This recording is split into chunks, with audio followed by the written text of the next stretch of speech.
আজ 10 বছর পর বাড়ি ফিরছি। 10 বছর আগে ছিলাম একটা অপদার্থ ছেলে, যার ছিল না কোনো মেধা, ছিল না পড়ার প্রতি মনোযোগ এবং ছিল না টাকা পয়সা। বলতে গেলে ছেলেটি সব দিক দিয়ে জিরো। আর আজ সে ছেলেটি টপ 5 বিজনেসম্যানদের একজন, যার নেই কোনো টাকার অভাব, নেই কোনো যোগ্যতার অভাব। কিন্তু 10 বছর আগে ছেলেটির সব দিক দিয়ে অভাব ছিল। আপনারা হয়তো কিছুই বুঝতেছেন না। তাহলে চলুন 10 বছর আগে ঘটে যাওয়া ঘটনাগুলো জেনে আসি, তাহলেই বুঝতে পারবেন। 10 বছর আগে সকালে ঘুমাচ্ছি, এমন সময় চেঁচামেচির শব্দে ঘুমটা ভেঙে যায়। তারপর চোখ কসলাতে কসলাতে ঘুম থেকে উঠে দেখি মা আর বাবার কথা কাটাকাটি হচ্ছে। তোমার নবাবজাদা ছেলে কোথায়? এখনো ঘুম থেকে উঠিনি। কি বলছো? এখনো ঘুম থেকে ওঠে নাই মানে? কাল বন্ধুদের সাথে আড্ডা দিতে দিতে রাত করে বাসায় আসছে, তাই এত বেলা পর্যন্ত ঘুমাচ্ছে। কি পড়ালেখার ধারেও কাছেও নাই, আর রাতে বন্ধুদের সাথে আড্ডা দেয়? তামিমকে ডেকে নিয়ে আসো। আচ্ছা, এই বলে আমার রুমে আসতে যাব, তখনই আম্মু আমাকে ডেকে বলল, এই তো তোমার ছেলে ঘুম থেকে উঠলো। ওই কাল রাতে কোথায় ছিলি? বন্ধুদের সাথে আড্ডা দিতে দিতে রাত হয়ে গেছে। কি আজকের পর থেকে সন্ধ্যার আগে বাসায় চলে আসবি। যদি না আসতে পারিস তোকে এই বাড়ি ছেড়ে চলে যেতে হবে। কাল রাতে কার বাড়িতে ডিল ছুটছিলি কেন? আজ থেকে যেন তোর নামে কোনো অভিযোগ না আসে। যদি আসে তাহলে বাড়ি থেকে চলে যেতে হবে। ওকে, আর কোনোদিন করব না। যদি এবার পরীক্ষা ফেল করিস তাহলে তোকে বিলে চাষ করতে হবে আমার সাথে। আপনাদের তো পরিচয়টা দেওয়া হয়নি। আমি তামিম, বাড়ির একমাত্র সন্তান, আর বাবা কৃষক, আর আমি ইন্টার ফাইনাল ইয়ারে পড়ি। এখন এতটুকুই, বাকিটুকু গল্পে জেনে নিবেন। আম্মু নাস্তা দাও, কলেজে যেতে হবে। তখন আব্বু বলল, কলেজে গিয়ে কি করবি? পড়ালেখা তো কিছুই করতে পারিস না। আব্বু আমাকে আরেকটা সুযোগ দেন। ঠিক আছে দিলাম, তবে শর্ত আছে একটা। আমি হ্যাঁ বোধক মাথা নাড়লাম। টেবিলে নাস্তা দিছি, খেয়ে কলেজে যা, আর কোনো ঝামেলা করিস না বাবা। আম্মু তুমি কোনো চিন্তা করিও না, আজ থেকে আর কারোর সাথে ঝামেলা করব না। তারপর নাস্তা করে কলেজে চলে এলাম। তারপর কলেজে ঢুকতেই কে যেন কলার টান মারলো। আমি পিছনে ফিরেই ঠাস করে কষে একটা মেরে দিলাম। সাথে সাথেই তোর সাহস কি করে হয় আমাকে থাপ্পড় মারার? আমি এতক্ষণ খেয়াল করিনি যে কে আমার কলার টানলো। আমি তো অবাক, কারণ আমার কলার একটা মেয়ে টেনে ধরেছে। কিন্তু মেয়েটা আমার কলার কেন ধরলো? আপনি আমার কলার ধরলেন, তাই আমি রাগ কন্ট্রোল করতে না পেরে থাপ্পড় মারছি। আপনার পরিচয় আমার না জানলেও চলবে, মেয়েটা দেখতে খুব সুন্দর কিন্তু রাগী। এই বলে সোজা ক্লাসরুমে চলে গেলাম। তারপর কিছুক্ষণ পর বন্ধুরাও আসলো। আর অন্যদিকে ওই খ্যাত ছেলেটির কি সাহস তোর মুখের ওপর কথা বলে, আর তুই ওকে কিছুই বললি না? কি রবণী, তুই ওই খ্যাত ছেলেটাকে ছেড়ে দিলি কেন? আমি এত সহজে ওই খ্যাটটারে ছেড়ে দেবো ভাবছিস? তোর কি কোনো প্ল্যান আছে? প্ল্যান আছে, আর সেটা ছুটি হলেই দেখতে পারবি। এখন ক্লাসে যাই। তারপর তারা ক্লাসে চলে আসলো। তখন রাফি আমার বন্ধু বলল, কিরে তোর আজ কি হলো? তোকে বউতে ধরা নেই তো? আমি তো ঠিক আছি, আর তোদের কেন মনে হলো আমাকে ভূতে ধরেছে? তখন রিয়াদ বলল, আসলে তুই তো কোনোদিন কলেজে আসিস না, তাই বলছি। আর কলেজে আসলেও তো তুই ক্লাস করিস না, তাই বললাম। হঠাৎ তাদের সাথে কথা বলতে বলতে দরজার দিকে তাকাতেই একটা মেয়েকে দেখে আমি অবাক। কারণ দরজা দিয়ে যেই মেয়েটি আসছে সেই আর কেউ নয়, সে হচ্ছে কিছুক্ষণ আগে যার সাথে ঝগড়া করছিলাম সেই মেয়েটা। তারপর আমি আমার বন্ধুদের জিজ্ঞাসা করলাম, দোস্ত এই মেয়েটা কি আমাদের ক্লাসেই পড়ে? কেন? না, একটু আগে মেয়েটাকে থাপ্পড় মারছিলাম তাই। কি তুই জানিস ওকে? আমার জানার দরকার নেই, আগে বলো এই মেয়েটার নাম কি? অবনী, আর এই কলেজের সভাপতির মেয়ে। কি? এখন আমার কি হবে? আমি তো অবনীকে থাপ্পড় মারছি। এটা যদি তার আব্বুকে বলে দেয় তাহলে তো আমার কলেজ আর পড়া হবে না, সাথে বাড়ি থেকে চলে যেতে হবে। অন্যদিকে অবনীর বান্ধবী নীলা অবনীকে বলে, অবনি দেখ, ওই খ্যাতটা আমাদের সাথেই পড়ে। তাহলে তো আমার আরো সুবিধা হলো। আমিও তাই ভাবছি।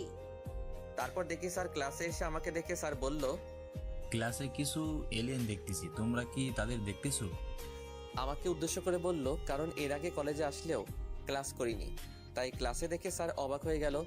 আর আমি স্যারকে বললাম, স্যার এখানে তো কোনো এলিয়েন নাই। তোমাকে দেখে তো এলিয়েনই মনে হচ্ছে। আর এতদিন পর কি জন্য ক্লাস করতে আসছো? 1 মাস পরই তো তোমার পরীক্ষা, একেবারে পরীক্ষা দিতে আসলেই তো হয়। আসলে স্যার আজ থেকে ভালো হয়ে গেছি আর নিয়মিত ক্লাস করব। আমার কথা শুনে সবাই অবাক হয়ে গেল। তার থেকে আরো বেশি অবাক হলো স্যার। তখন স্যার বলল, ক্লাস করলে ভালো।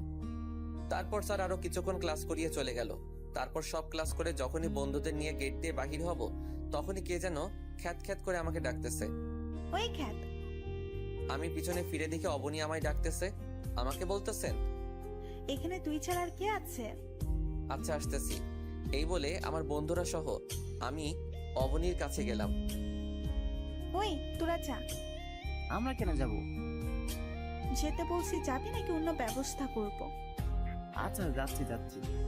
তারপর ওরা চলে যাওয়ার পর, ওই তোর নাম কি? তামিম। আর কি জন্য ডাকছেন ওইটা বলেন। কেন, তোকে কি কাজ ছাড়া ডাকা চায় না নাকি? তা নই, কিন্তু কেন ডাকলেন তা তো বলেন। তখন নীলা বলল, অবনী দেখ, ওই খ্যাত ছেলেটা তোর মুখে মুখে কথা বলতেছে আর তুই তার সহ্য করতেছিস। তখন অবনী বলল, ওই খ্যাত, তোর সাহস কি করে হয় আমার মুখে মুখে কথা বলা? এই বলে ঠাস। আপনারা ভাবছেন থাপ্পড়টা আমার গালে লাগছে? আপনারা ঠিকই ভাবছেন, থাপ্পড়টা আমার গালে লাগছে। আর ওর থাপ্পড়ের আওয়াজ শুনে যারা কলেজে ছিল সবাই আমার দিকে তাকিয়ে আছে। আর আমি গালে হাত দিয়ে দাঁড়িয়ে আছি। আমাকে মারলেন কেন?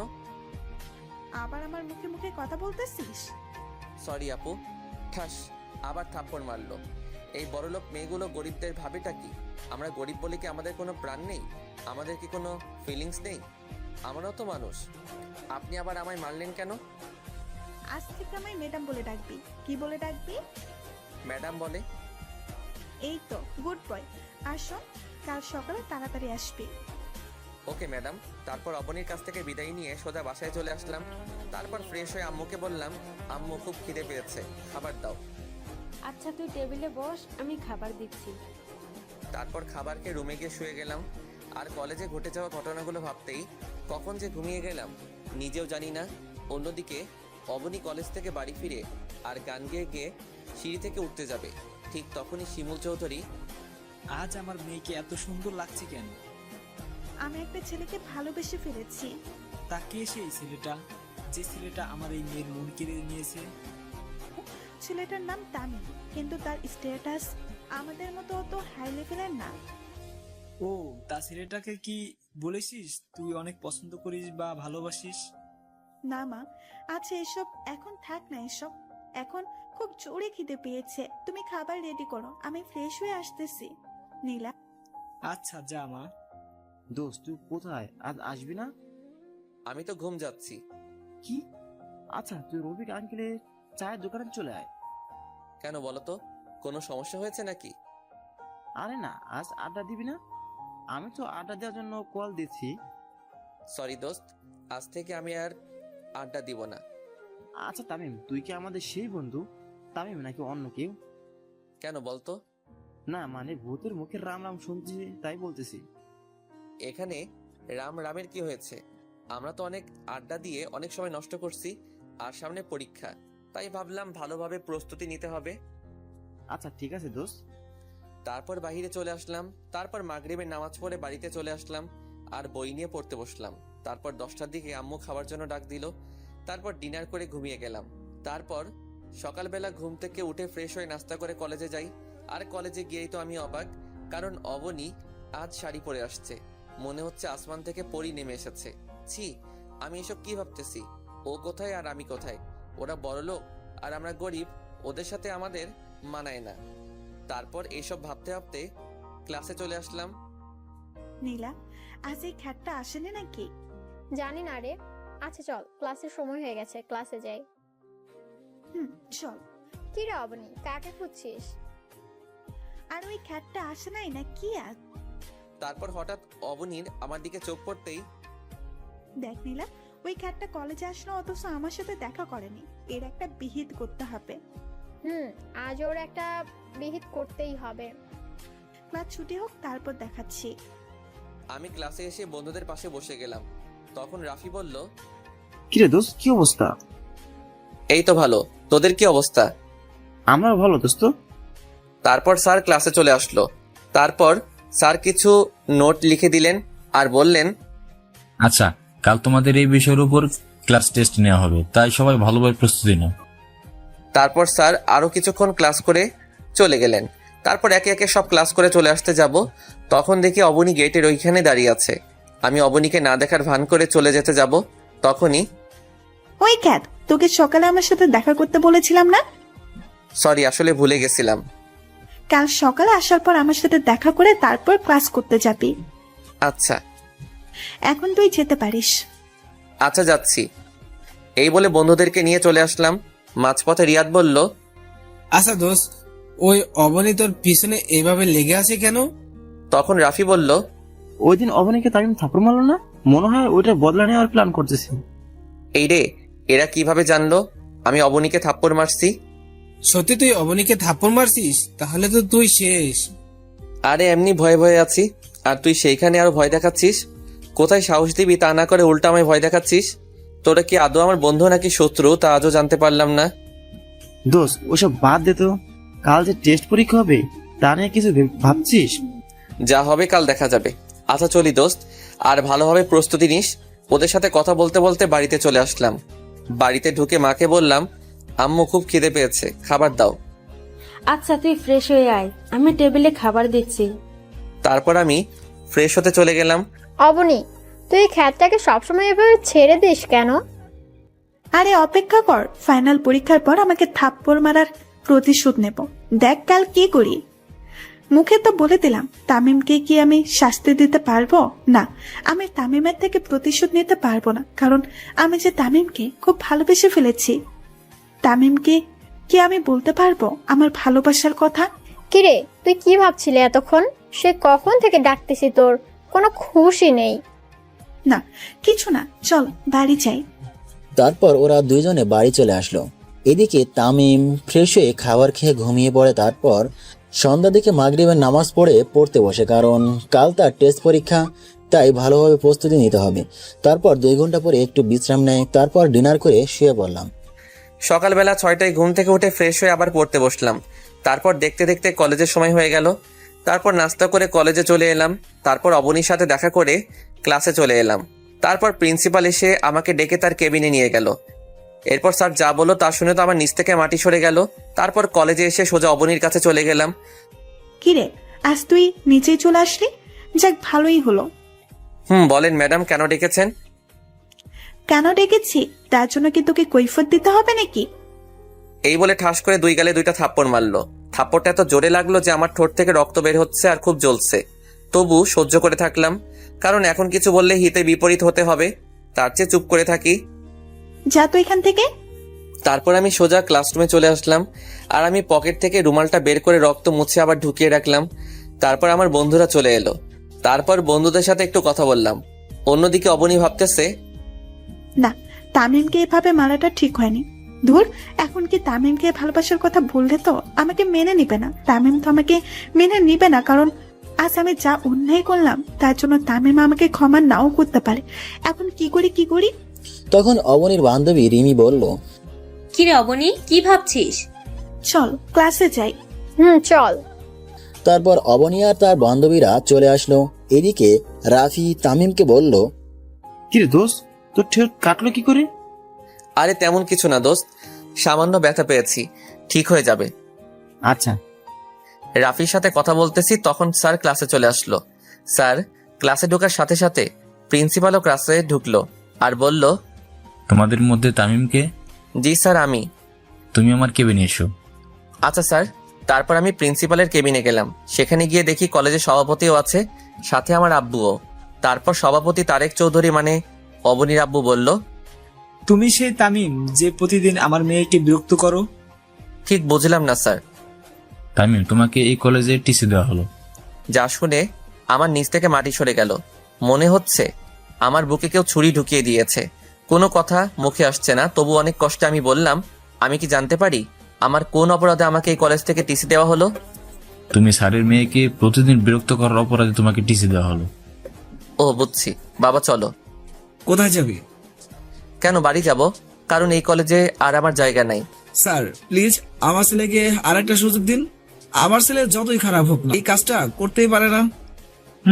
আপনার ছেলে কেমন তা আমাদের জানা হয়ে গেছে, যেমন ছেলে তেমন বাবা। বাবাকে অপমান হতে দেখে আর চুপ থাকতে পারলাম না, সোজা গিয়ে সভাপতির কলার চেপে ধরে বললাম, মিস্টার তারেক চৌধুরী, আপনি আমাকে যতই অপমান করুন মারুন, কিন্তু আমার বাবাকে অপমান করবেন না। তারপর প্রিন্সিপাল এসে আমাদের ছাড়িয়ে নিয়ে তারপর আমার আব্বুকে বলল, এই যে মিস্টার, আজকের পর থেকে যেন আপনাকে আর আপনার ছেলেকে এখানে আর না দেখি, এখনই বেরিয়ে যান। আব্বু চলো। তখন তারেক চৌধুরী বলল, তোকে আমি দেখে নিব। যত পারিস দেখে নিস। তারপর আর কথা না বলে বাবাকে বাহিরে এনে ক্লাসে গিয়ে স্যারের অনুমতি নিয়ে ক্লাসে ঢুকে বইগুলো নিয়ে বাহিরে চলে যাব। ঠিক তখনই, তামিম, তুমি কোথায় যাচ্ছ?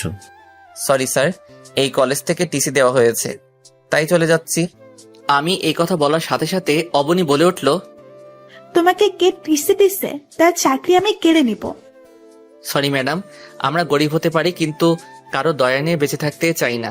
আর মিস অবনী চৌধুরী, একটা কথা বলে রাখি, আজ এই কলেজ থেকে আমাকে বাহির করে দেওয়া হচ্ছে, কিন্তু এমন একটা দিন আসবে যেদিনে এই কলেজটা আমার হবে। সেই দিন দেখবো তারেক চৌধুরী সভাপতিত্ব কোথায় থাকে। It's my challenge, Mrs Aboni Chowdhury. Sir দোয়া করবেন। এই বলে ক্লাস থেকে বাহির হয়ে সোজা বাবাকে নিয়ে বাড়িতে চলে আসলাম। কিন্তু এতেই কি তামিমের বিপদ শেষ, নাকি সামনে আরো বড় বিপদের সম্মুখীন হবে? তামিম কি আদৌ জানে যে আরো বড় বিপদের সম্মুখীন হতে হবে? অন্যদিকে অবনীকে নীলা বলল, দোস্ত, ওই খ্যাত এগুলো কি বলে গেল? আমি কিছুই বুঝতেছি না, তামিমকে কে টিসি দিচ্ছে? কিন্তু প্রিন্সিপাল স্যার ছাড়া আর কে করবে? আজ ওই প্রিন্সিপালের চাকরি আমি নিয়ে ফেলবো। তার সাহস হয় কি করে আমার কলেজাকে কলেজ থেকে টিসি দেওয়ার? তুই কি তামিম মানে ওই খ্যাতকে ভালোবাসিস? ওই একদম খ্যাত বলবি না। আর তামিমকে আমি খুব ভালোবাসি। তামিমকে ছাড়া আমি বাঁচবো না। তুই ভেবে বলছিস তো? এখানে এত ভাবার কি আছে? আমি আমার তামিমকে আবার ফিরে পেতে চাই, তার জন্য আমি সবকিছু করতে রাজি। তারপর নীলা যা বলল সেটা শোনার জন্য হয়তো অবনী প্রস্তুত ছিল না। সরি অবনী, আজ আমার জন্য তামিমকে টিসি দিয়েছে। মানে কি বলতে চাইছিস তুই?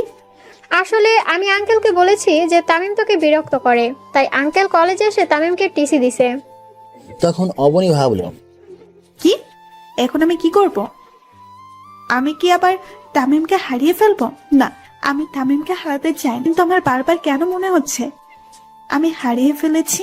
না, আজ যে করেই হোক তামিমের বাসায় যেতে হবে। কিন্তু আমি তো তামিমের বাড়ি চিনি না।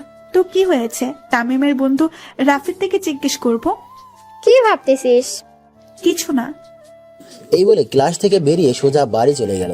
এদিকে তামিম আর তার বাবা বাড়ি পৌঁছে গেল। তারপর যা বাবা বলল, যা শুনে তামিমের মাথার উপর আকাশ পড়েছে এমন অবস্থা হয়ে গেল। একদিনে দুইটা জ্বর তামিম সামলাতে না পেরে ব্যালেন্স হারিয়ে বসে পড়ে। কারণ তামিমের বাবা তামিমকে বলল, তামিম যখন বাড়িতে ঢুকতে যাবে ঠিক সেই সময় আব্বু বলল, তুই কোথায় যাচ্ছিস? কেন আমার রুমে? তুই আর এবারে কেউ না।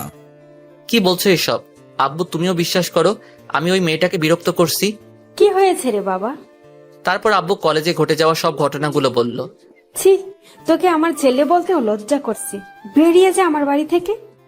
আম্মু শেষ পর্যন্ত আর বলতে না দিয়ে, আজ থেকে তোকে আমরা ত্যায্যপুত্র করলাম। তুই এই বাড়ি কেউ না, বেরিয়ে যা আমার বাড়ি থেকে। আর কোনোদিন যেন আমার মুখের সামনে না দেখি। এইসব কথা শুনে মনে হচ্ছে কেউ আমাকে লাঠি দিয়ে আমার মাথায় বাড়ি মারছে, আর মনে হচ্ছে যেন আকাশটা আমার মাথার উপর পড়ে গেছে। কিন্তু একসাথে দুইটা ঝড় কিভাবে সামলাবো? দুইটা ঝড় একসাথে সামলাতে না পেরে আমি ব্যালেন্স হারিয়ে বসে পড়লাম। কিছুক্ষণ পর বললাম, আর কোনোদিন এই বাড়িতে আসবো না, চলে যাচ্ছি। ভালো থেকো বাবা মা। অন্যদিকে অবনী নীলা তামিমের বাড়িতে গেল তামিমের খোঁজে। কিন্তু অবনী আদৌ জানে না যে সে তামিমকে হারিয়ে ফেলতে চলেছে। কিন্তু অবনী হাসি মুখিয়ে তামিমের বাড়িতে ঢুকলে তামিমের আম্মু বলল, তোমরা কারা মামনি? আমি অপনি। আন্টি তামিম আছে? তামিম তো অনেক আগে এ বাড়ি ছেড়ে চলে গেছে। কি? তামিম কোথায় গেছে? আন্টি, আমি যে তামিমকে খুব ভালোবাসি। কিন্তু ও তো কোনোদিন বলেনি যে ও কাউকে পছন্দ করে। আমার ভুলের জন্য তামিমের আজ এই অবস্থা। কি ভুল করেছো মামনি? আমার জন্যই তো তামিমকে টিসি দিচ্ছে। তুমি যা করলে তার কোনো ক্ষমা নাই। তোমার জন্য আমার নির্দোষ ছেলেটা কষ্ট পাচ্ছে। বেরিয়ে যাও আমার বাড়ি থেকে। আন্টি। আর কিছু বলতে পারলো না, কারণ তামিমের আম্মু দরজা বন্ধ করে দিয়ে চলে যায়। অবনী চিন্তা করে, আজ আমার জন্য তামিমের এই অবস্থা। তামিম এখন কোথায় আছে, কি করছে? আচ্ছা, রেল স্টেশনে গিয়ে দেখি সেখানে তামিম আছে নাকি, থাকলেও তো থাকতে পারে।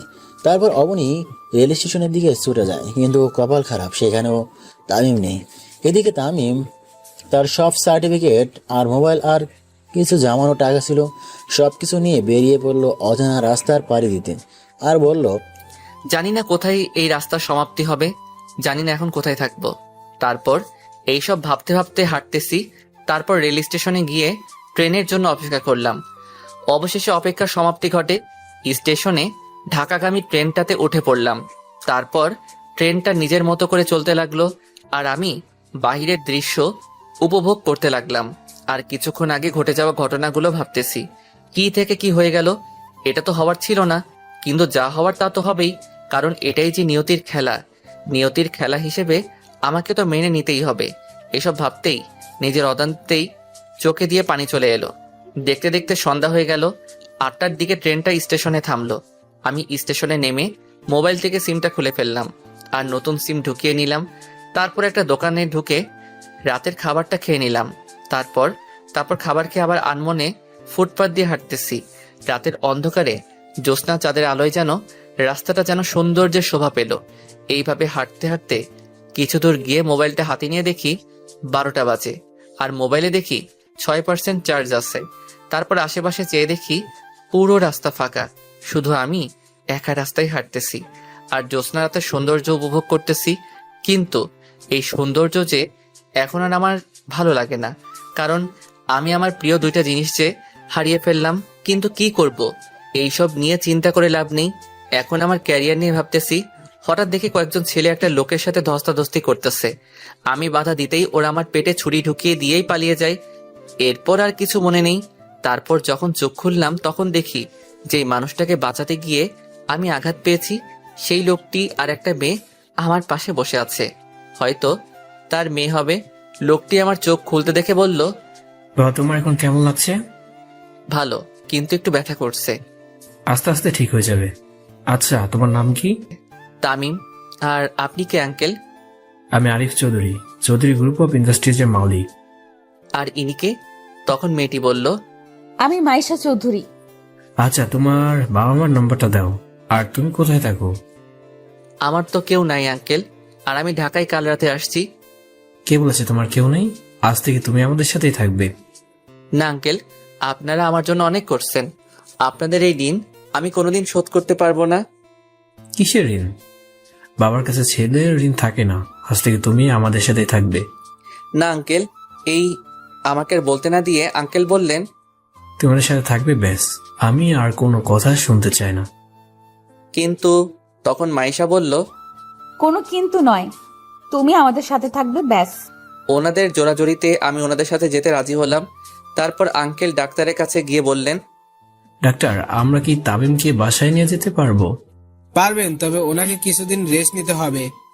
আচ্ছা ঠিক আছে ডাক্তার। তখন মাইশা আমাকে বলল, আচ্ছা আপনার এখন কেমন লাগছে? আমার একটা হাত ধরে, অনেকটাই ভালো। হাত ছাড়িয়ে নিলেন কেন? চুপ করে আছি। কি হলো, চুপ করে আছেন কেন? তখন হঠাৎ আঙ্কেল ঢুকলেন, আর মাইশা আঙ্কেলকে দেখে মাইশা বললেন, আব্বু, তামিমকে আমরা কবে বাসায় নিয়ে যেতে পারবো? আজই নিয়ে যেতে পারবো। সত্যি বাবা, আজই নিয়ে যেতে পারবো? সত্যি। কিন্তু বুঝলাম না এই মেয়েটার এত খুশি লাগছে কেন। এই মেয়েটার হাবভাব আমার ভালো ঠেকছে না। এসব ভাবছি তখনই আঙ্কেল বললেন, তাই তুমি রেডি হয়ে নাও। আমি পকেটে হাত দিয়ে দেখি মোবাইলটা নেই। তাই আমি আঙ্কেলকে বললাম, আঙ্কেল একটা কথা বলবো? বলো, অনুমতি নেওয়ার প্রয়োজন নেই। আমার মোবাইলটা। আর বলতে না দিয়ে এই নাও। আমি মোবাইলটা হাতে নিতেই অবাক হয়ে যাই, কারণ 100% চার্জ আছে। সাথে থেকে আমার মোবাইলের ওয়ালপেপারে মাইশার পিক, কিন্তু ওর পিক আমার মোবাইলে। ওর পিক দিল কেন? আমি মাইশার দিকে তাকাতেই দেখি মাইশা চুপি চুপি হাসতেছে, কিন্তু আমার মাথায় কিছুই ঢুকতেছে না। এই মেয়ের মতলবটা কি? আমি আর কিছু না ভেবে আঙ্কেলকে বললাম, আঙ্কেল আমি রেডি। বলে উঠতেই পেটের ব্যথায় পড়ে যেতেই মাইশা আমাকে ধরে ফেললো। তখন আঙ্কেল বলল, মাইশা ওকে নিয়ে গাড়িতে অপেক্ষা কর, আমি বেডমিটে আসছি। ওকে আব্বু। তারপর মাইশা আমাকে ধরে নিচে নেমে এলেন আর গাড়িতে বসালেন। কিছুক্ষণ পর আঙ্কেল চলে এলো। আঙ্কেল গাড়িতে উঠে ড্রাইভারকে বললেন, ড্রাইভার গাড়ি চালাও। ড্রাইভার গাড়ি স্টার্ট দিয়ে আপন মনে চালাতে লাগলেন। কিছুতে যাওয়ার পর গাড়ি একটা বাড়ির সামনে থামলো আর মাইশা আমাকে ধরে বাড়ির ভিতর নিয়ে গেল। তারপর একটা রুমে নিয়ে গিয়ে বসালো। তারপর মাইশা বাহিরে চলে গেল আর আমি খাটে বসে এদিক ওদিক চোখ বোলাতে লাগলাম। রুমটা খুব সুন্দর করে গোছানো আর চারিদিকে মাইশার ছবি লাগানো। তার মানে এটা মাইশার রুম, কিন্তু মাইশা আমাকে ওর রুমে আনলো কেন? এইসব ভাবতেছি, হঠাৎ মাথা ব্যথা করছে, তাই শুয়ে পড়লাম। আর বাবা মায়ের কথা ভাবতেছি, হঠাৎ খেয়াল করলাম চোখ থেকে পানি ঝরছে। বাবা মায়ের কথা ভাবতে ভাবতে কখন যে ঘুমিয়ে পড়লাম নিজেও জানি না। তারপর যখন ঘুম থেকে উঠলাম তখন অনুভব করলাম কেউ আমার মাথায় হাত বুলিয়ে দিচ্ছে। আমি চোখ খুলতেই দেখি মাইশা আমার মাথায় হাত বুলিয়ে দিচ্ছে। আমি চোখ খুলতে দেখে মাইশা হাত সরিয়ে বলল, ও ঘুম থেকে উঠেছেন, যান গিয়ে ফ্রেশ হয়ে আসেন। কিছু খেতে হবে, না হলে ওষুধ খাবেন কিভাবে? আমি অসহায় দৃষ্টিতে তাকিয়ে আছি, কারণ আমি হাঁটতে চাইলে পড়ে যাব, কারণ আমার পেটে ব্যথা হবে। আমার তাকিয়ে থাকা দেখে মাইশা বলল, আপনি তো ভালোভাবে হাঁটতেও পারবেন না। তারপর মাইশা আমাকে ধরে ওয়াশরুমে নিয়ে গেলেন, আমাকে ফ্রেশ করে এনে আমাকে বিছানায় বসালেন। তারপর আবার মাইশা রুমের বাইরে চলে গেলেন। কিছুক্ষণ পর কিছু খাবার এনে আমার পাশে বসলো। মাইশা খাবারগুলো বেড়ে আমাকে খাইয়ে দিতে চাইলেন। আমি বাধা দিতে চাইলে আমার বাধা না মেনে আমাকে খাইয়ে দিতে লাগলেন। খাওয়া শেষে ওষুধ খাওয়াই দিয়ে আবার চলে গেলেন। এভাবে কিছুদিন পার হয়ে গেল। এখন আমি অনেকটাই সুস্থ। এই কয়দিনে মাইশা আমার অনেক কেয়ার করেছে। অন্যদিকে অবনী তামিমের দেখা না পেয়ে দরজা বন্ধ করে কান্না করতে থাকে আর বলতে থাকে, তামিম, তুমি কোথায় হারিয়ে গেলে? পাওয়ার আগে তোমাকে হারিয়ে ফেললাম। জানি না কোনোদিন তোমার দেখা পাবো কিনা, তবু আমার দৃঢ় বিশ্বাস তুমি আবার আমার কাছে ফিরে আসবে। কিন্তু কবে ফিরে আসবে তুমি? এইসব ভাবতেছে তখনই অবনীর মা দরজায় কড়া নেড়ে বলল, মা আর কতদিন এইভাবে থাকবি? এখন কিছু খেয়ে নে, সকাল থেকে কিছু খাসনি। মা তুমি যাও তো, আমার খিদে নেই। তা বললে তো হবে না, আজ একটু খেয়ে নে মা। তুই না খেলে কি তামিম তোর কাছে ফিরে আসবে? মা আমি এখন কি করব? আমি যে তামিমকে খুব ভালোবেসে ফেলেছি। তোর ভালোবাসা যদি সত্যি হয় তাহলে তামিম আবার তোর কাছে ফিরে আসবে। তাই যেন হয় মা। দোয়া করি যেন তামিম আবার তোর কাছে ফিরে আসে। এই খাবারটা খেয়ে নে। অবনী দরজাটা খুলে দেয় আর খাবারগুলো খেয়ে ঘুমিয়ে পড়ে। হঠাৎ অবনী স্বপ্ন দেখে। অবনীর মন খারাপ, তাই অবনী বাড়ি থেকে হাঁটতে হাঁটতে পার্কের দিকে যেতে থাকে। কিছুক্ষণ হাঁটার পর পার্কে পৌঁছে যায়, কিন্তু পার্কে যখন ঢোকে তখন অবনী দেখতে পায় একটা ছেলে আর একটা মেয়ে কাঁধে মাথা রেখে কথা বলছে। অবনী আর একটু এগিয়ে গিয়ে আরো ভালো করে লক্ষ্য করে দেখে ছেলেটাকে সেই চেনে। ছেলেটি আর কেউ নয়, ছেলেটি হলো তামিম। কিন্তু অবনী পাশে থাকা মেয়েটিকে চিনতে পারেনি। তাই অবনী তামিমের কাছে যখন যায় তখন তামিম আর মেয়েটি চলে যেতে থাকে। কিছুক্ষণ যাওয়ার পর দেখে তামিম আর মেয়েটি উদাও হয়ে যায়। অবনী না বলে চিৎকার দিয়ে ওঠে, যার কারণে শিমুল চৌধুরীর ঘুমও ভেঙে যায়। অবনী চিৎকার করায় শিমুল চৌধুরী বলল, কি হয়েছে মা, চিৎকার করলি কেন? মা তামিম আমাকে ছেড়ে চলে গেছে। তুই খারাপ স্বপ্ন দেখছিস হয়তো। আচ্ছা এখন ঘুমিয়ে পড়। ওকে মা। অবনী তামিমের কথা ভাবতে ঘুমিয়ে পড়ে। এদিকে ফ্রেশ হতেই বাইরে বের হতেই মাইশা রুমে আসলো আর তামিমকে বলল, চলো ডিনার করতে। আপনি যান, আমি আসতেছি। মাইশা চলে গেল। আমিও কিছুক্ষণ পর নিচে এলাম। নিচে এসে চেয়ারে বসলাম। তারপর মাইশা প্লেটে খাবার বেড়ে দিল। আমি খেতে লাগলাম। খাওয়ার মাঝখানে আঙ্কেল বলে উঠল, তামিম তোমার এখন কেমন লাগছে? আঙ্কেল পুরোপুরি ভালো। তুমি কোন ইয়ারে পড়ো? ইন্টারের ফাইনাল ইয়ারের পরীক্ষা দিব, কিন্তু দিতে পারিনি। কাল তোমাকে মাইশার কলেজে ভর্তি করে দেব। আচ্ছা ঠিক আছে আঙ্কেল। তোমার সার্টিফিকেট গুলো আছে তোমার সাথে? আছে। মাইশা তাহলে কাল তামিমকে নিয়ে ভর্তি করে দিস। ওকে বাবা। না, তার দরকার হবে না, আমি নিজেই ভর্তি হয়ে নিব। আচ্ছা তোমার যা ভালো মনে হয়। আচ্ছা আরেকটা কথা ছিল। কি কথা আঙ্কেল বলেন? এরপর আঙ্কেল যা বললেন তা শুনে তো আমি অবাক। কাল থেকে তুমি ক্লাস করে আমার সাথে অফিস সামলাবে। এটা শোনার পর আমি অবাক হয়ে গেলাম। আঙ্কেল এটা কি বললো? আমাকে চিনে না অথচ আমাকে বিশ্বাস করে তার কোম্পানির দায়িত্ব নিতে বলছেন, কিন্তু আমি তো এই দায়িত্বটা নিতে পারবো না। আঙ্কেল এসব কি বলেন? আমার পক্ষে সম্ভব না আঙ্কেল। কেন সম্ভব না? কারণ আপনার কোম্পানি সামলানোর মতো যোগ্যতা আমার নাই। কাল থেকে তুমি আমার সাথে অফিস সামলাবে। কিন্তু আর বলতে না দিয়ে আঙ্কেল বলল, কোনো কিন্তু না, তুমি অফিস সামলাবে মানে সামলাবে। আমি আর কোনো কিছু শুনতে চাই না। কিন্তু আঙ্কেল আপনি আমাকে চিনেন না, জানেন না, অথচ আমাকে আপনার কোম্পানি সামলানোর দায়িত্ব দিচ্ছেন কেন? কারণ আমি জানি তুমি কোনোদিন আমার সাথে বিশ্বাসঘাতকতা করবে না, এটা আমার বিশ্বাস। আপনি আমাকে এতটা বিশ্বাস করেন? আচ্ছা, আমি যদি কোনোদিন আপনার সাথে ভুলে বিশ্বাসঘাতকতা করে ফেলি, আল্লাহ না করুক, তখন কি আমার ক্ষমা হবে? যদি তা ক্ষমার অযোগ্য হয়? চাই তুমি কোনোদিন আমার সাথে বিশ্বাসঘাতকতা করবে না, আর করলেও নিজের ছেলেকে শাস্তি দিব, তারপর আবার আপন করে নিব। আঙ্কেল বলল, আমার নিজের অজান্তে চোখ দিয়ে পানি ঝরতেছে। মাইশা তা খেয়াল করতে পেরে বলল, কি হলো, তুমি কাঁদছো কেন? মা বাবার কথা মনে পড়তেছে তো, তাই হয়তো কান্না পাচ্ছে। আর যদি তারা থাকতো তাহলে কতই না ভালো হতো। তুমি কি আমাকে এখনো আপন ভাবতেই পারোনি? তা না আঙ্কেল, এই বলে খাবার রেখে ছাদে চলে আসলাম। কি হলো, এভাবে চলে গেলে কেন? হয়তো বাবা মার কথা মনে পড়ছে, হয়তো তাই মনে হয় চলে গেছে। হয়তো মন খারাপ হয়েছে, তুই গিয়ে দেখ তো। ওকে বাবা। এই বলে মাইশা খাবার শেষ করে আমার রুমে এসে দেখে আমি নাই। তারপর ছাদে চলে আসে, আর আমি কাঁদতে কাঁদতে বললাম, বাবা তুমি আমাকে ভুল বুঝলে। তোমরা দুনিয়াতে থাকা সত্ত্বেও তোমাদের সাথে কথা বলতে পারছি না তোমাদের সাথে দেখা করতে। কেন বাবা? আমার তো কোনো দোষ ছিল না, তবু কেন বাবা মা তোমরা আমায় ভুল বুঝলে? এইসব ভাবতেছি আর চোখ দিয়ে পানি ঝরতেছে। হঠাৎ কেউ আমার কাঁধে হাত রাখলো। আমি তাড়াতাড়ি চোখের পানি মুছে পিছন ফিরে দেখি মাইশা দাঁড়িয়ে আছে। আমি মাইশাকে দেখে বললাম, ম্যাডাম আপনি এখানে? আসতে হলো, আর আমাকে একদম ম্যাডাম ডাকবে না। আপনারা কোথায় আর আমি কোথায়? আপনাকে ম্যাডাম না ডেকে আর কি ডাকবো? আমাকে তুমি নাম ধরেই ডাকবে। ম্যাডাম কি করছেন? তামিম, একটা কথা বলবো? বলেন, কিন্তু আর একটু দূরে যান। আচ্ছা যাচ্ছি।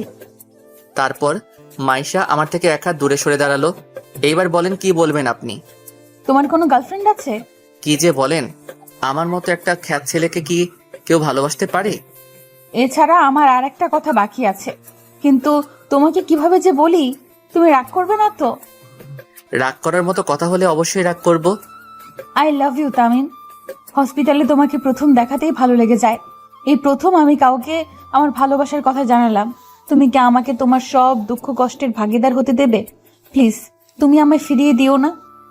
এই মেয়ে বলে কি আমিও তোকে পছন্দ করি, কিন্তু আমার পক্ষে যে মাইশাকে ভালোবাসা পসিবল না। আপনার মাথা ঠিক আছে তো ম্যাডাম? কেন আমার মাথা ঠিক থাকবে না কেন? আমার মনে হচ্ছে আপনার মাথা ঠিক নাই।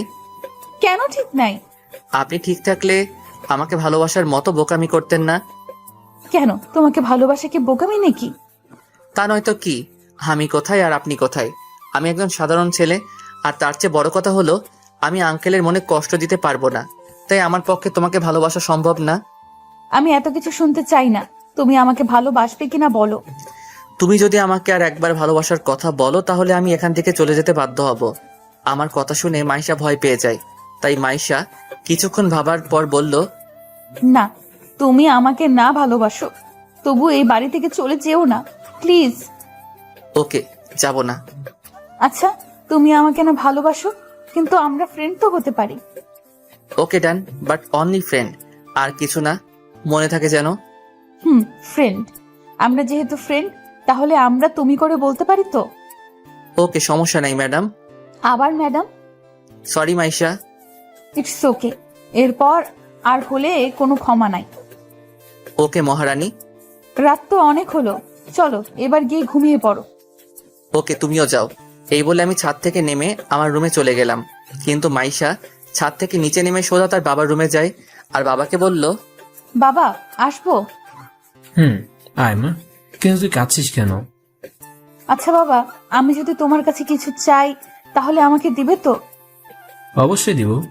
আমার মেয়ে আমার কাছে কিছু চাইবে আর আমি দিব না, এটা কখনো হয়? কিন্তু বাবা, এটা অন্য সব কিছুর থেকে একদম আলাদা। আমি যদি আমার ভালোবাসার মানুষকে চাই, তাহলে কি তুমি আমাকে দিতে পারবে? অবশ্যই দিব, কিন্তু সেই ছেলেটা কে যাকে তুই আমার কাছে চেয়েছিস? বাবা, তাকে তুমি খুব ভালো করে চিনো। কিন্তু বলবি তো? যে আমার প্রাণ বাঁচিয়েছে, আমি তাকে ভালোবাসি, কিন্তু ও আমাকে ভালোবাসে না। আমার ভালোবাসা গ্রহণ না করে আমাকে ফিরিয়ে দিয়েছে। তামিমের কথা বলছিস? তামিম খুব ভালো ছেলে, তুই কোনো চিন্তা করিস না। এখন বল আমাকে কি করতে হবে? তামিমকে সব সময় আমার পাশে থাকতে বলবে, এতেই হবে। শুধু এতটুকুই? আচ্ছা, আমি বলে দিব। থ্যাংক ইউ আব্বু। এখন অনেক রাত হয়েছে, গিয়ে শুয়ে পড়। ওকে আব্বু। এই বলে মাইশা আঙ্কেলের রুম থেকে সোজা তার রুমে চলে যায় আর তামিমের কথা ভাবতে ভাবতে ঘুমিয়ে পড়ে। আমি রুমে গিয়ে মোবাইলে অ্যালার্ম দিয়ে শুয়ে পড়লাম। কিছুক্ষণের মধ্যেই ঘুমিয়ে গেলাম। সকালবেলা অ্যালার্মের শব্দে ঘুমটা ভেঙে যায়। তারপর ফ্রেশ হয়ে নামাজ পড়ে একটু হাঁটাহাঁটি করে ছাদে চলে গেলাম। ছাদে গিয়ে সকালের সৌন্দর্য উপভোগ করতে লাগলাম। পাখির কিচিরমিচিরের শব্দে যেন মনটা যেন ভালো হয়ে গেল। ছাদে আরও কিছুক্ষণ থেকে নিজের রুমে চলে গেলাম। রুমে গিয়ে শুয়ে গেলাম। হঠাৎ কেউ দরজায় নক করলো। আমি গিয়ে দরজা খুলে দিলাম। দরজা খুলতেই দেখি মাইশা দাঁড়িয়ে আছে। মাইশাকে আমি বললাম, তুমি এইখানে? তুমি উঠছো নাকি দেখতে আসলাম। আমি তো অনেক আগে উঠেছি। ও, তো এতক্ষণ কি করেছো? এই তো শুয়েছিলাম। কেন, কিছু বলবে নাকি? নাস্তা করতে হবে, কলেজে যাবে না? এত তাড়াতাড়ি? কলেজে গিয়ে কি করব? আর আমি তো ভর্তি হইনি। কয়টা বাজে দেখছো? কয়টা বাজে? 9:30 বাজে। এক্ষুনি নাস্তা করে কলেজে যেতে হবে। ওকে, তুমি যাও, আমি আসতেছি। আচ্ছা, তাড়াতাড়ি আসো, আমরা তোমার জন্য অপেক্ষা করতেছি। এই বলে মাইশা চলে গেল। আমিও রেডি হয়ে নিচে নেমে এলাম। তারপর চেয়ারে গিয়ে বসে পড়লাম। নাস্তা করা শেষে আঙ্কেল বলল যে, তাই তোমাকে একটা কথা বলার ছিল। জি আঙ্কেল বলুন, এতে পারমিশন নেওয়ার কি আছে? বুঝলাম তুমি মাইশার সাথে সবসময় থাকতে পারবা। পারবো। আমি তো ওর কলেজে ভর্তি হব। তাহলে এত চিন্তা করতেছেন কেন? আচ্ছা, তুমি গাড়ি চালাতে পারো? পারি আঙ্কেল। তাহলে আর কোনো চিন্তা করতে হবে না। ঠিক বুঝলাম না আঙ্কেল। তুমি মাইশার সাথে একসাথে কলেজ যাবে, আর কলেজ ছুটি হলে মাইশাকে বাড়িতে ড্রপ করে অফিসে আসতে পারবে। আর এই নাও কার্ড, অফিস চলে আসো। পারবো আঙ্কেল, আপনি চিন্তা করবেন না। আচ্ছা, তুমি এখন তোমার সকল কাগজপত্র নিয়ে কলেজে গিয়ে ভর্তি হতে যাও, আর আমি প্রিন্সিপাল স্যারকে বলে দিব। Okay uncle. এই বলে রুমে গিয়ে সব কাগজপত্র নিয়ে নিচে চলে এলাম। আর মাইশাকে বললাম, মাইশা চল। দাঁড়াও, আমি এক্ষুনি আসতেছি। আচ্ছা যাও, আমি গাড়িতে অপেক্ষা করতেছি। এই বলে আমি গাড়ি বাহির করতে গেলাম। গাড়ি বাহির করে গাড়িতে বসে মাইশার জন্য অপেক্ষা করতেছি, কিন্তু ওনার আসার কোনো খবর নাই। কিছুক্ষণ অপেক্ষা করার পর দেখি মাইশা একটা নীল শাড়ি পরছে, সাথে ম্যাচিং করে নীল চুড়ি আর ঠোঁটে হালকা গোলাপি রঙের লিপস্টিক। সব মিলিয়ে মাইশাকে একদম নীল পরীর মতো লাগতেছে। আমি তো দ্বিতীয়বারের মতো ক্রাশ খেলাম। ওর থেকে চোখই ফেরাতে পারছি না, কিন্তু আমি ওর প্রতি দুর্বল হলে চলবে না, এইসব ভাবতেছি আর মাইশার দিকে তাকিয়ে আছি। এই যে কি দেখছো এইভাবে? এই কি হলো, কথা বলতেছো না কেন? কি কি কি এইভাবে কি দেখতেছো? কই কিছু না তো। শাড়িতে আমায় কেমন লাগছে? এই প্রথম পরলাম। একদম পেতনির মতো লাগতেছে। কি, আমি পেতনি? আচ্ছা এইসব কথা থাক, কলেজে যাওয়া যাক। চলো। তারপর গাড়ি ড্রাইভ করে কলেজে চলে আসলাম। আমি মাইশাকে ক্লাসরুমে চলে যেতে বলে সোজা প্রিন্সিপালের রুমে চলে গেলাম আর বললাম, স্যার আসতে পারি? Yes, coming. আমি রুমে ঢুকলাম আর প্রিন্সিপাল স্যার বলল, কি জন্য আসছো? ভর্তি হতে আসছি স্যার। কোন বর্ষে? ফাইনাল ইয়ারে।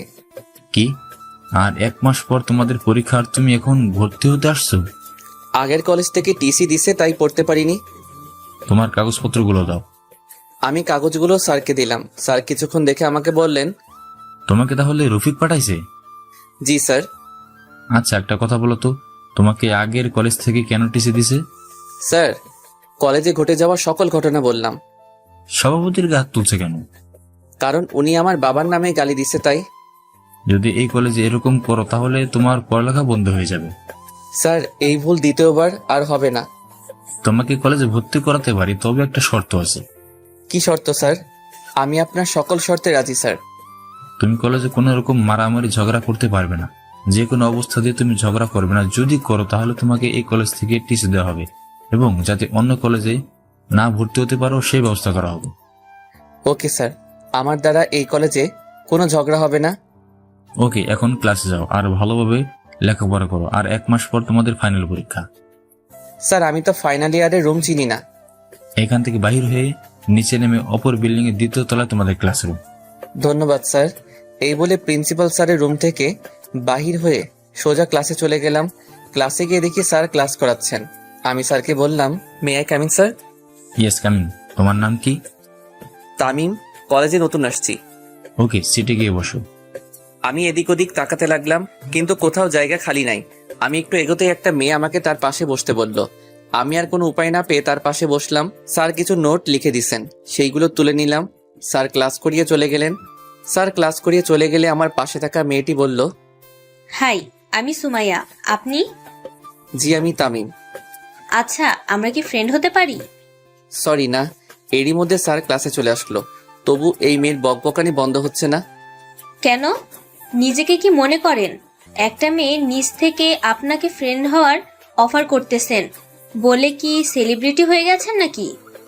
আচ্ছা ফ্রেন্ড, এখন একটু চুপ থাকুন, স্যার ক্লাস করাচ্ছে, দেখতেছেন না নাকি? ওকে, চুপ থাকলাম। আচ্ছা, আমরা যখন ফ্রেন্ড, তো তুমি করে বলা যায় না? যা ইচ্ছা বলেন, তবু কথা একটু কম বলেন। ওকে, আর কথা বলবো না। একে একে সব ক্লাস করে বাইরে এসে গাড়ির পাশে মাইশার জন্য অপেক্ষা করতেছি, কিন্তু এখনো আসতেছে না কেন? কিছুক্ষণ পর দেখি সুমাইয়া আর মাইশা একসাথে বাহির হচ্ছে। তারপর মাইশা এসে বলল, সুমাইয়াও আছে, এই মেয়েটা এখানে কেন? চলো তামিম, একটা রেস্টুরেন্টে যাই। রেস্টুরেন্টে কেন? আমার খুব খিদা লাগছে। এত কথা না বলে তাড়াতাড়ি গাড়িতে উঠে রেস্টুরেন্টে চলো। Okay madam. এই সুমাইয়া, গাড়িতে ওঠ। উনি যাবেন নাকি? কেন, তোমার কোনো সমস্যা নাকি? না, আমার কেন সমস্যা হবে? এই মেয়েটা তো মেয়ে না, যেন একটা রাক্ষসী, কথা শুরু করলে আর বন্ধ হয় না। কি বলছো বিড়বিড় করে? কই কিছু না তো। তাহলে গাড়ি স্টার্ট দাও আর তাড়াতাড়ি চলো। ওকে। আমি গাড়িতে উঠে গাড়ি ড্রাইভ করে সোজা একটা রেস্টুরেন্টে চলে আসলাম। তারপর একটা স্পেশাল কেবিনে বসলাম। তখন সুমাইয়াকে মাইশা বলল, কি খাবি, অর্ডার দে। তুই অর্ডার দে না। তামিম, তুমি কি খাবে? তোমরা যা খাবে আমিও তা খাবো। ওকে, ঠিক আছে, আমি অর্ডার দিচ্ছি। দে। ওয়েটার, ওয়েটার, একটু এদিকে এসো। জি ম্যাম, বলুন কি খাবেন? এই খাবারগুলো নিয়ে আসো।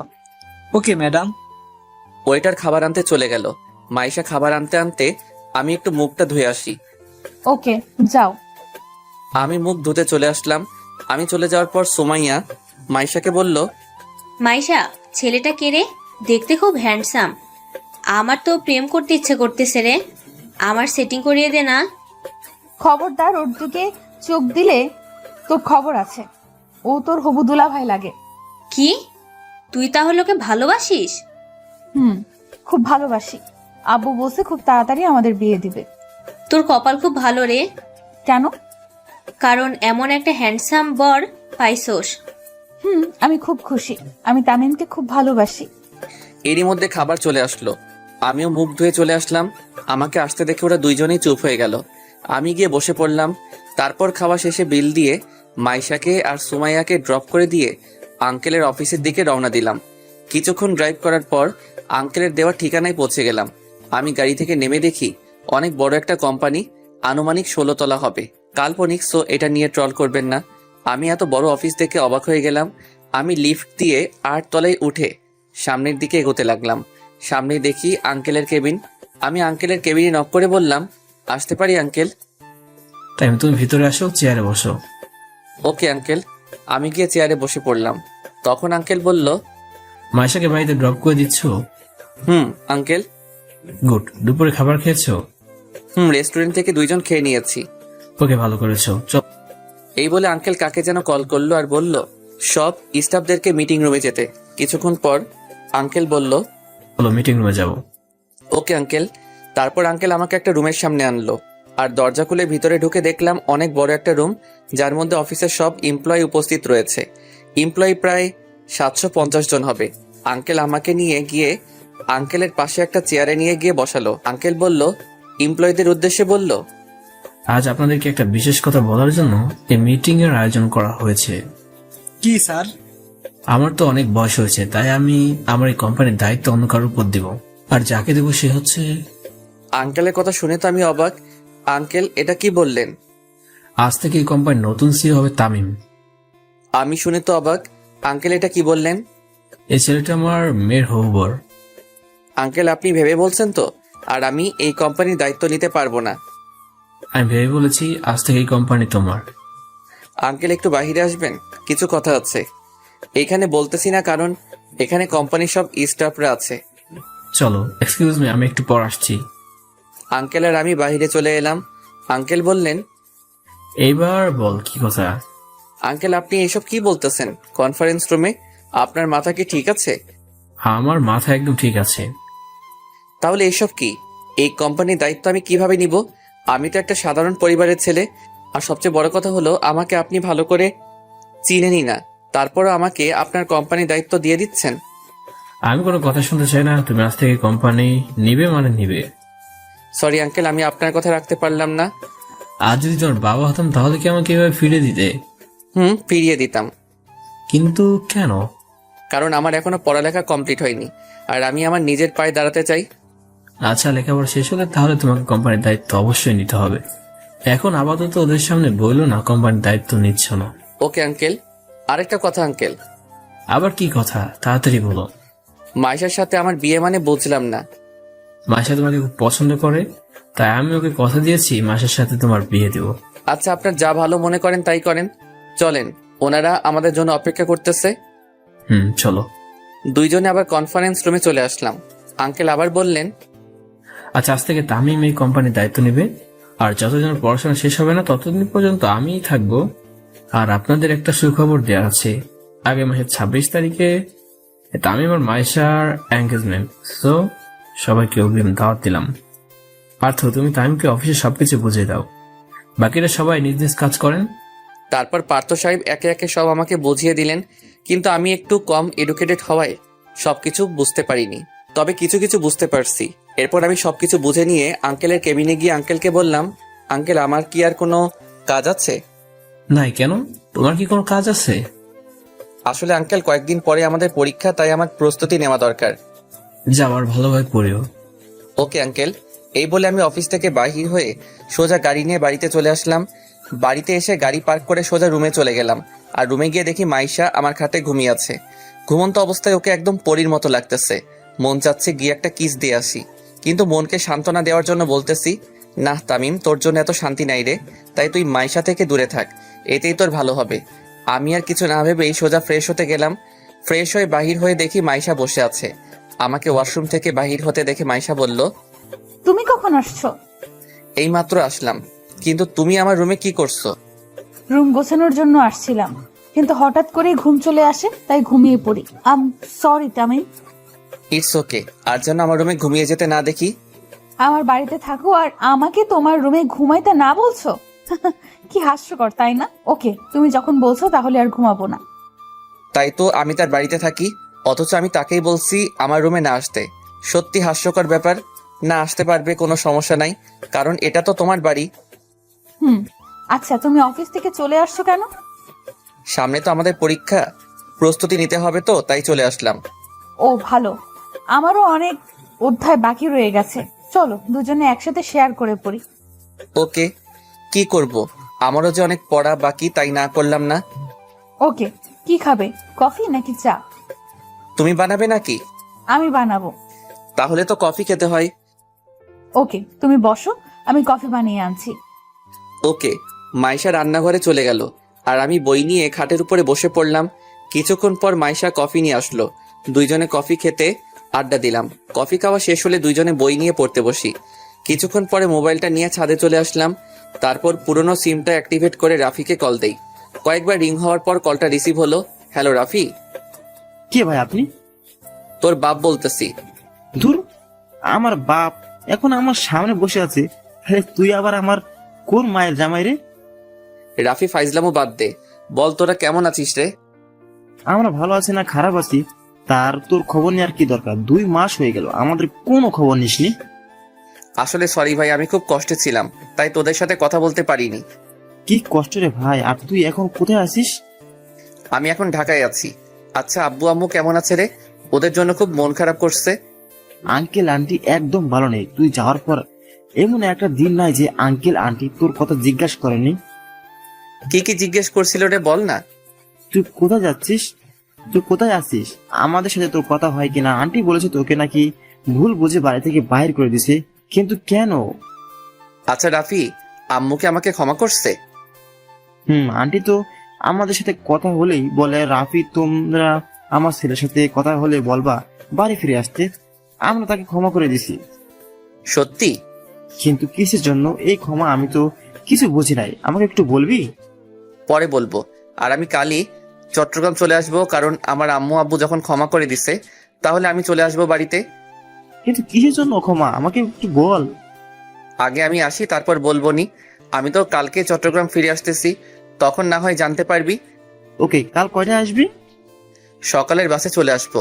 আচ্ছা, পরে কথা হবে রে। ওকে দোস্ত, ভালো থাকিস। রাফির সাথে কথা বলে কলটা কেটে দিয়ে পিছনে ফিরে তাকিয়ে দেখি তো আমি অবাক, ও এখানে কখন আসলো? তামিম, তুমি এতক্ষণ কার সাথে কথা বলছিলে? আমার বন্ধুর সাথে।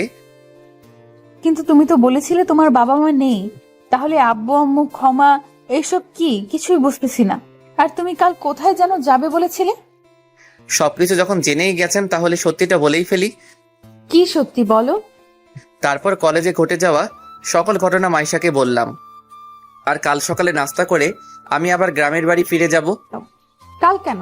একবারে পরীক্ষা দিয়ে যাও, কারণ পরীক্ষার তো আর বেশি দিন নাই। তাই ওকে, পরীক্ষা দিয়েই যাব, কারণ পরীক্ষা দিতে না পারলে পরবর্তীতে আবার একই ক্লাসে ভর্তি হওয়া অনেক লজ্জার ব্যাপার, তাই না করিনি।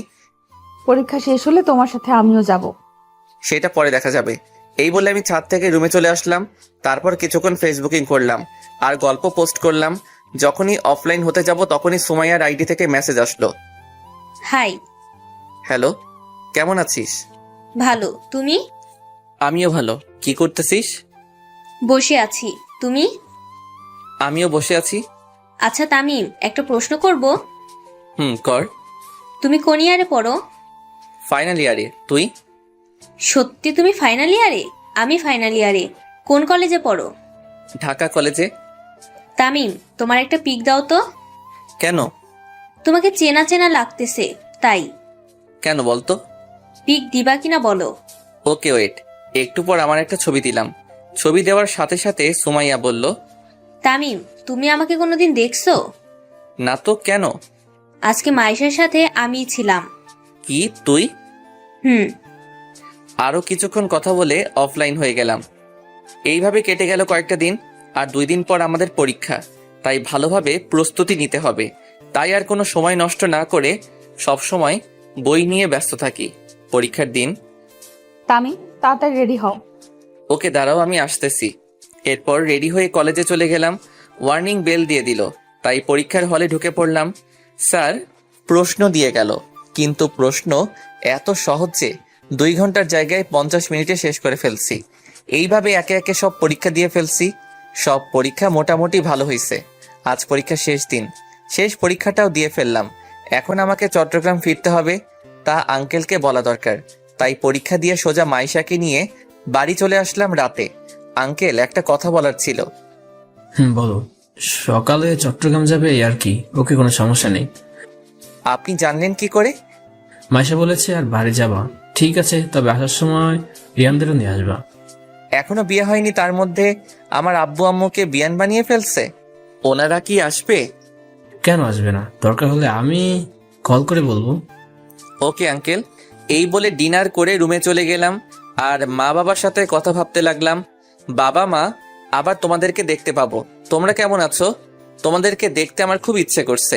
এই সব ভাবতে ভাবতে কখন যে ঘুমিয়ে গেলাম নিজেও জানি না। সকালবেলা দরজায় নাড়ার আওয়াজে ঘুমটার 12টা বেজে গেল।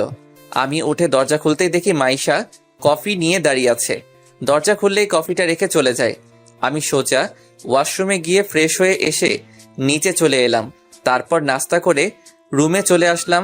ব্যাগ গুছিয়ে আবার নিচে নেমে এলাম আর আঙ্কেলকে বললাম, আঙ্কেল, যদি কোনো দোষ করে থাকি তো ক্ষমা করবেন। কি যে বলো না তুমি। এ নাও। এইটা কিসের চাবি? তোমার নতুন গাড়ি। এইসবের কি দরকার ছিল আঙ্কেল? আচ্ছা, এসব কথা এখন থাক, তোমার দেরি হয়ে যাচ্ছে। আঙ্কেল আসি। মাইশা আসি। যদি বেঁচে থাকি তো তাহলে আবার আসবো আঙ্কেল।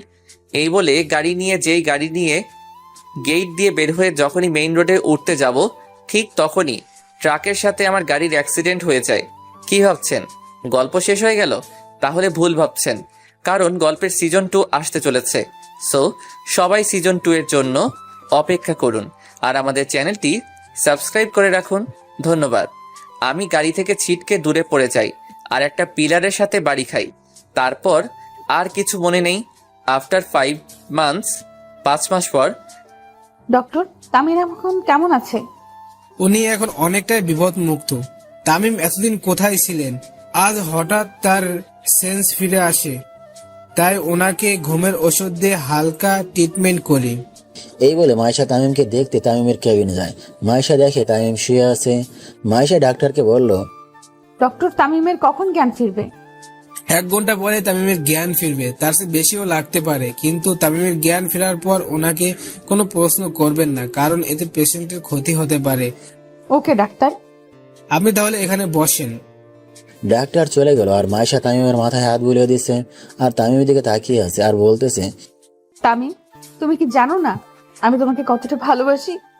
জানো, তোমার যদি কিছু হয়ে যায় তাহলে আমি কি নিয়ে বাঁচবো? তামিম, তোমাকে যে খুব বেশি ভালোবেসে ফেলেছি, তোমাকে ছাড়া যে আমি এক মুহূর্তও থাকতে পারি না। এইভাবে কিছুক্ষণ থাকার পর মাইশার চোখে ঘুম আসছে। তাই মাইশা ঘড়ির দিকে তাকিয়ে দেখে বিকেল 3টা বাজে। মাইশা তামিমের হাতের উপর মাথা দিয়ে শুয়ে পড়ে। হঠাৎ কারো হাত নড়াচড়ার কারণে মাইশার ঘুম ভেঙে যায়। মাইশা চোখ খুলে দেখে তামিমের হুঁশ ফিরেছে আর তামিম বলতেছে, আমি এখন কোথায়? আমাকে তুমি বলে কেন ডাকতেছেন? তোমার নাম তামিম, তাই তোমাকে তামিম বলে ডাকতেছি। আমাকে তামিম বলে কেন ডাকতেছেন? আমার নাম তামিম, কিন্তু আপনাকে তো আমি চিনি না। আপনি কে আর আমি বা কে? মাইশা তামিমের এই ব্যবহার মেনে নিতে না পেরে ডাক্তারকে ডাক দিল। Doctor, doctor. ডাক্তার তামিমের কেবিনে ছুটে আসে। কি হয়েছে ম্যাম? তামিম আমাকে চিনতে পারছে না কেন? নিশ্চুপ। কি হলো ডাক্তার, কিছু বলছেন না কেন? যেটা ভেবেছিলাম সেটাই হয়েছে। কি ডক্টর, তামিমের কি হয়েছে? আসলে মাথায় খুব আঘাত লাগায় ওনার স্মৃতি হারিয়ে গেছে। ডাক্তারের কথা শুনে ইতি চমকে যায়। আসলে ওই দিন যখন অ্যাক্সিডেন্ট করি তখন ট্রাকের ধাক্কায় আমি গাড়ি থেকে বাহিরে পড়ে একটা পিলারের সাথে আমার মাথায় আঘাত লাগে।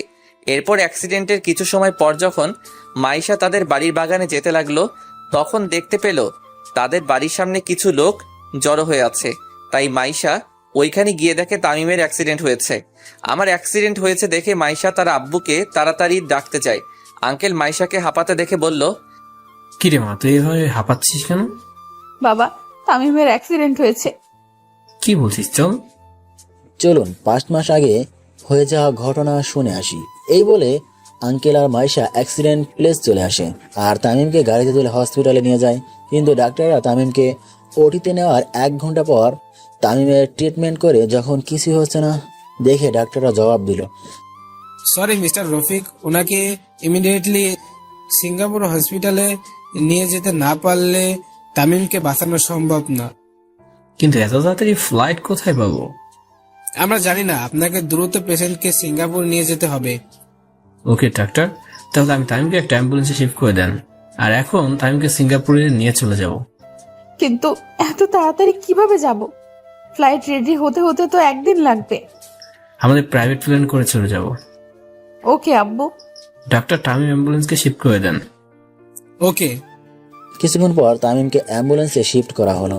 তারপর অ্যাম্বুলেন্স নিয়ে এয়ারপোর্টের দিকে রওনা দিল আর মাইশা তামিমের হাত ধরে কাঁদতে কাঁদতে বলল, তামিম, তুমি এইভাবে আমার সাথে কথা না বলে থাকতে পারবে না।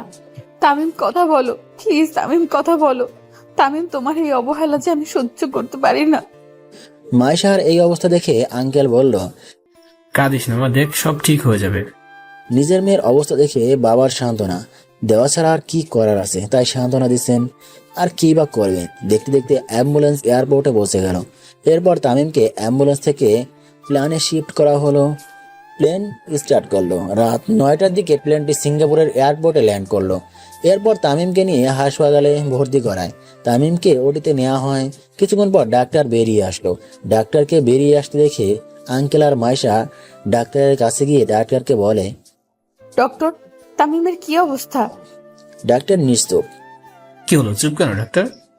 আমরা অপারেশন সাকসেসফুল করেছি, কিন্তু কিন্তু কি ডাক্তার?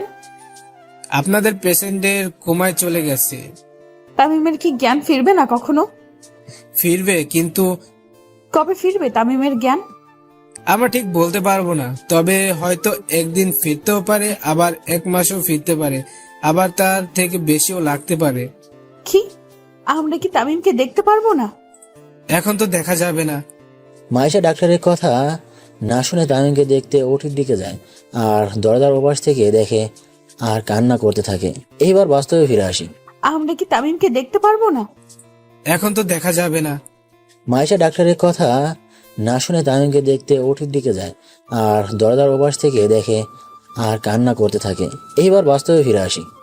ডাক্তার, তামিমের কি কখনো স্মৃতি ফিরে আসবে না? ফিরে আসবে, কিন্তু সময় লাগবে। কয়দিন লাগবে ডক্টর? হয়তো 1 মাস বা তার চেয়ে বেশি সময় লাগতে পারে। আমরা কি তামিমকে বাড়িতে নিয়ে যেতে পারি? না, কারণ উনি এখনো পুরোপুরি সুস্থ না। ওকে, কিন্তু কবে বাড়িতে নিয়ে যেতে পারবো? 2-1 দিন পর নিয়ে যেতে পারবেন, যদি সর্বোচ্চ নিরাপত্তা দিতে পারেন। ওকে ডক্টর। এতক্ষণ পর্যন্ত আমি ডাক্তার আর এই মেয়ের কথা শুনতেছি, কিন্তু আমি কে, কি বা আমার পরিচয়? এই মেয়েটা আমার নাম তামিম কেন বলতেছে? তাহলে কি আমার নাম তামিম? কিন্তু এই মেয়েটি বা কে? না, আমি আর এসব ভাবতে পারছি না। মাথাটা কেমন জানি ব্যথা করতেছে। আস্তে আস্তে আমার চোখ বন্ধ হয়ে আছে, তারপর আবার ঘুমিয়ে পড়লাম। ডাক্তারের সাথে কথা বলে আঙ্কেলকে কল দেই, কিন্তু প্রথমবারে কল ধরেনি, দ্বিতীয়বারে কল ধরলো। তখন মাইশা বলল, আব্বু, তুমি কোথায়? তোর জন্য খাবার আনতে হোটেলে আসছি। ওকে, আসতেছি। এই বলে আঙ্কেল কিছু খাবার নিয়ে হাসপাতালে চলে আসে আর মাইশার কাছে গিয়ে বলে, কি হয়েছে? মাইশার বাবা বলে কান্না করে দিল। কি হলো, কাঁদছিস কেন? তামিমের কেবিনে চলো। চল আগে খাবারগুলো খেয়ে নে। খাবো না আমি। এরকম করে না, দেখ তুই কিছু না খাস তাহলে তুই তো রোগা হয়ে যাবি, তখন তামিমকে কে দেখবে? এরপর মাইশা নাস্তাগুলো খেয়ে নেয়। নাস্তা খেয়ে আঙ্কেল আর মাইশা আমার কেবিনে আসে। কেবিনের দরজা বন্ধ হওয়ার শব্দে ঘুমটা ভেঙে যায়। আমি চোখ খুলে দেখি একটা মেয়ে আর একটা লোক, মাইশা আর আঙ্কেল। যেহেতু আমার স্মৃতি হারিয়ে গেছে, তাই আমি মাইশা আর আঙ্কেলের ক্যারেক্টারটা লোকটি আর মেয়েটি করলাম। আমার কেবিনে আসছে, আমি ওনাদেরকে দেখে বললাম, আপনারা কারা? আমার কথা শুনে আঙ্কেল চমকে যায় আর মেয়েটিকে ইশারায় বলে, আমি কি বলছে এগুলো? তারপর মেয়েটি মানে মাইশা যা বলল তা শুনে আঙ্কেল চমকে যায়। আমার কথা শুনে আঙ্কেল চমকে যায় আর মাইশাকে ইশারায় বলে, আমি কি বলছি এগুলো? তারপর মাইশা যা বলল তা শুনে আমি আর আঙ্কেল চমকে যাই, কারণ মাইশা বলল যে, বাবা, তামিম স্মৃতি হারিয়ে ফেলেছে। কি বলছিস এসব? বাবা, তামিমের স্মৃতি হারিয়ে ফেলেছে।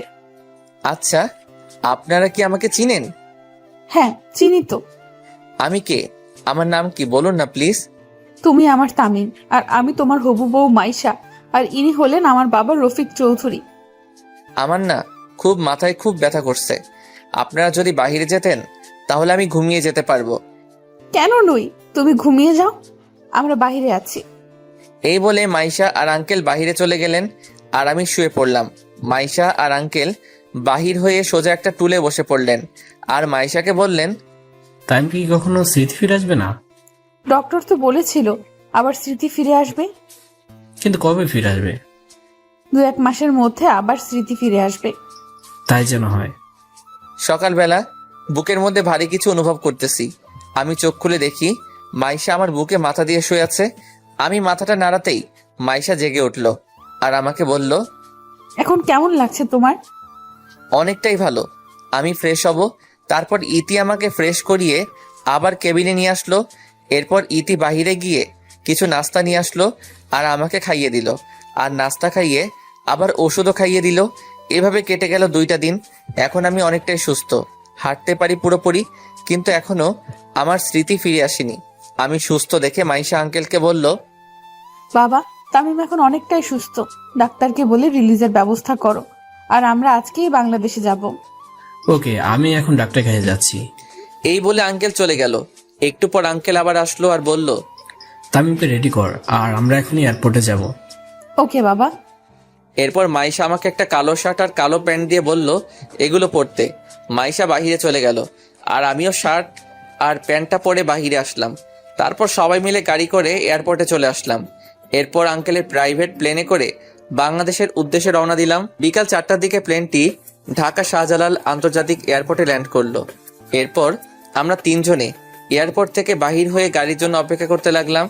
একটু পর একটা গাড়ি আসলো। আমরা 3 জনে গাড়িটাতে উঠে মাইশাদের বাড়ির দিকে রওনা দিলাম। কিছুক্ষণ ড্রাইভ করার পর আমরা আঙ্কেলের বাড়িতে পৌঁছে গেলাম। আমি গাড়ি থেকে নামতেই দেখি একটা বড় দালান, আর তার চারপাশে ফুলের বাগান, খুব সুন্দর করে সাজানো। এরপর আমরা ভিতরে ঢুকে দেখি বাড়িটা খুব সুন্দর করে সাজানো। তখন আঙ্কেল মাইশাকে বলল, মাইশা ওকে রুমটা দেখিয়ে দে। ওকে বাবা চলো। এরপর মাইশা আমাকে নিয়ে একটা রুমের সামনে আনলো আর রুমের দরজা খুলে দিয়ে আমাকে বলল, এইটা তোমার রুম, যাও গিয়ে ফ্রেশ হয়ে নিচে এসো। ওকে। এই বলে রুমের ভিতরে ঢুকে চারিদিকে চোখ বোলাতে লাগলাম, কিন্তু রুমটা আমার খুব চেনা চেনা লাগছে। এর আগে রুমটা দেখেছি মনে হচ্ছে, তাহলে কি এর আগেও আমি এই রুমে ছিলাম?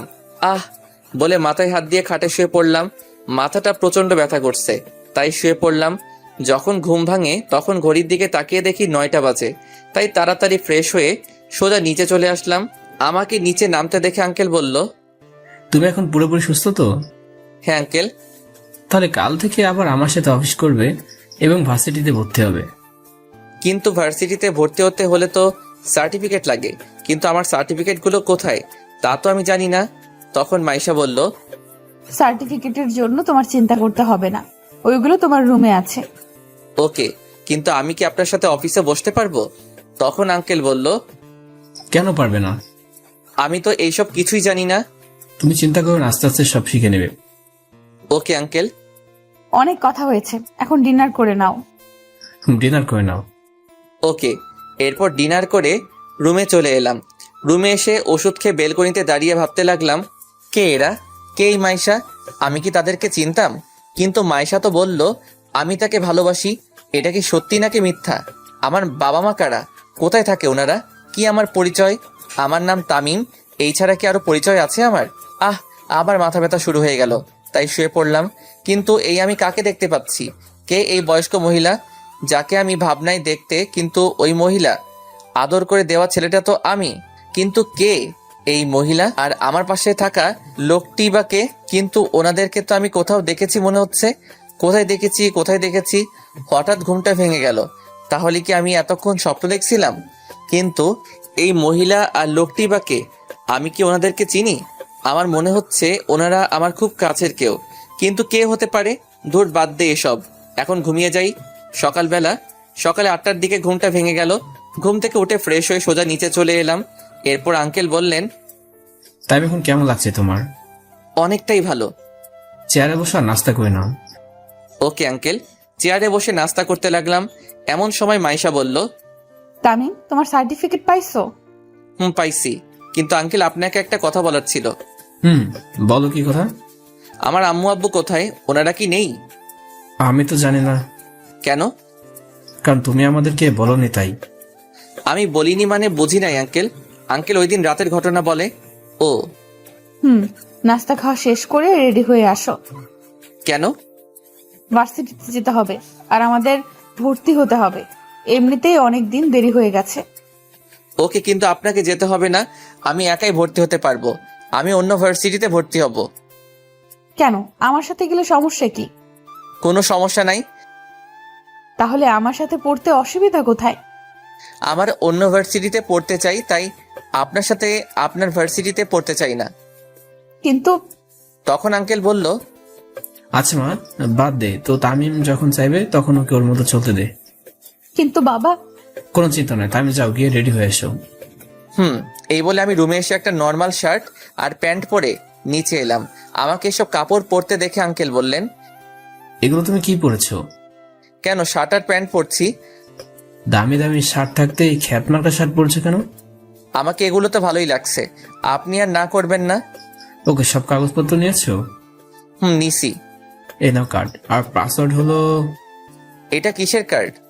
এই ক্রেডিট কার্ড, তোমার যখন যা ইচ্ছে খরচ করতে পারো। না আঙ্কেল, আমার লাগবে না, আমাকে শুধু ভর্তি ফি আর 500 টাকা দেন, তাতেই হবে। ওকে নাও, আর এটা তোমার অফিসের কার্ড, ক্লাস করে অফিসে চলে এসো। Okay uncle.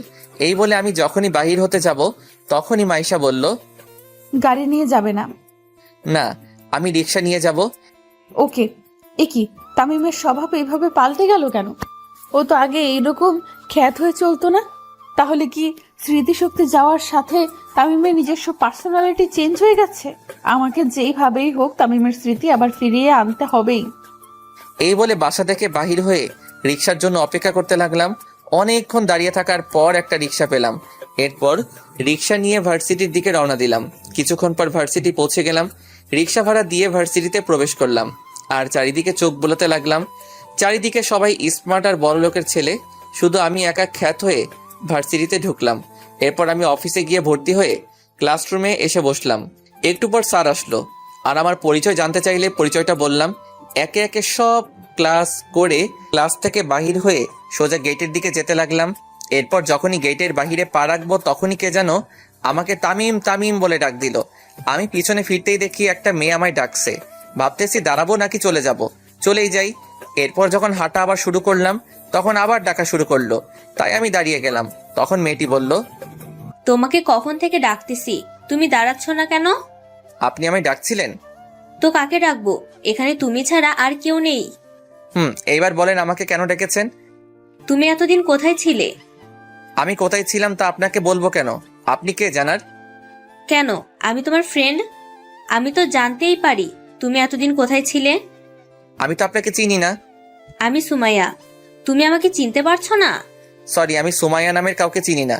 আর আপনাকে তো আমি কোনোদিন দেখিই নাই, আজ প্রথম দেখলাম আপনাকে। কি বলছো তুমি এসব? আমি সত্যি বলছি। আর পথ ছাড়েন, আমার যেতে হবে। আর কোনোদিন আমায় বিরক্ত করবেন না। এই বলে সোজা বাসায় চলে আসলাম। বাসায় গিয়ে দেখি মাইশা আমার আগে কলেজ থেকে চলে আসলো। আমাকে আসতে দেখে মাইশা বলল, আজ কলেজ কেমন কাটলো? ভালো, আমি ফ্রেশ হয়ে আসি। এই বলে সোজা রুমে চলে আসলাম। দেখতে দেখতে 2টা মাস চলে গেল। এখন আমার সব স্মৃতি মনে পড়ে গেছে। কলেজেও অনেক ফ্রেন্ড হয়ে গেছে। আঙ্কেলের কোম্পানিতেও কাজ করি। বাবা মায়ের কথা খুব মনে পড়তেছে। বাবা মাকে খুব মিস করতেছি। ভাবতেছি বাড়ি ফিরে যাব, কিন্তু এর আগে আমাকে প্রতিষ্ঠিত হতে হবে, তারপর বাড়ি ফিরে যাব। আজ 19শে জানুয়ারি 2022 সাল। 19শে জানুয়ারি মাইশার জন্মদিন, মানে আর একদিন পরই ইতির বার্থডে। তাই আঙ্কেল আমাকে বলল, তামিম, কাল ইতির বার্থডে, তাই আমি চাই বার্থডে সব দায়িত্ব তোমাকেই নিতে হবে। ওকে আঙ্কেল, আপনি কোনো চিন্তা করবেন না, আমি সব সামলে নিব। ওকে, তুমি এখন যাও, আমি একটু পরে আসবো। না আঙ্কেল, এখন অনেক রাত হয়ে গেছে, সো আপনি চলে যান, আমি না হয় ফাইলগুলো দেখে আসতেছি। ওকে, তাহলে আমি যাই। এই বলে আঙ্কেল গাড়ি নিয়ে বাসায় চলে গেলেন।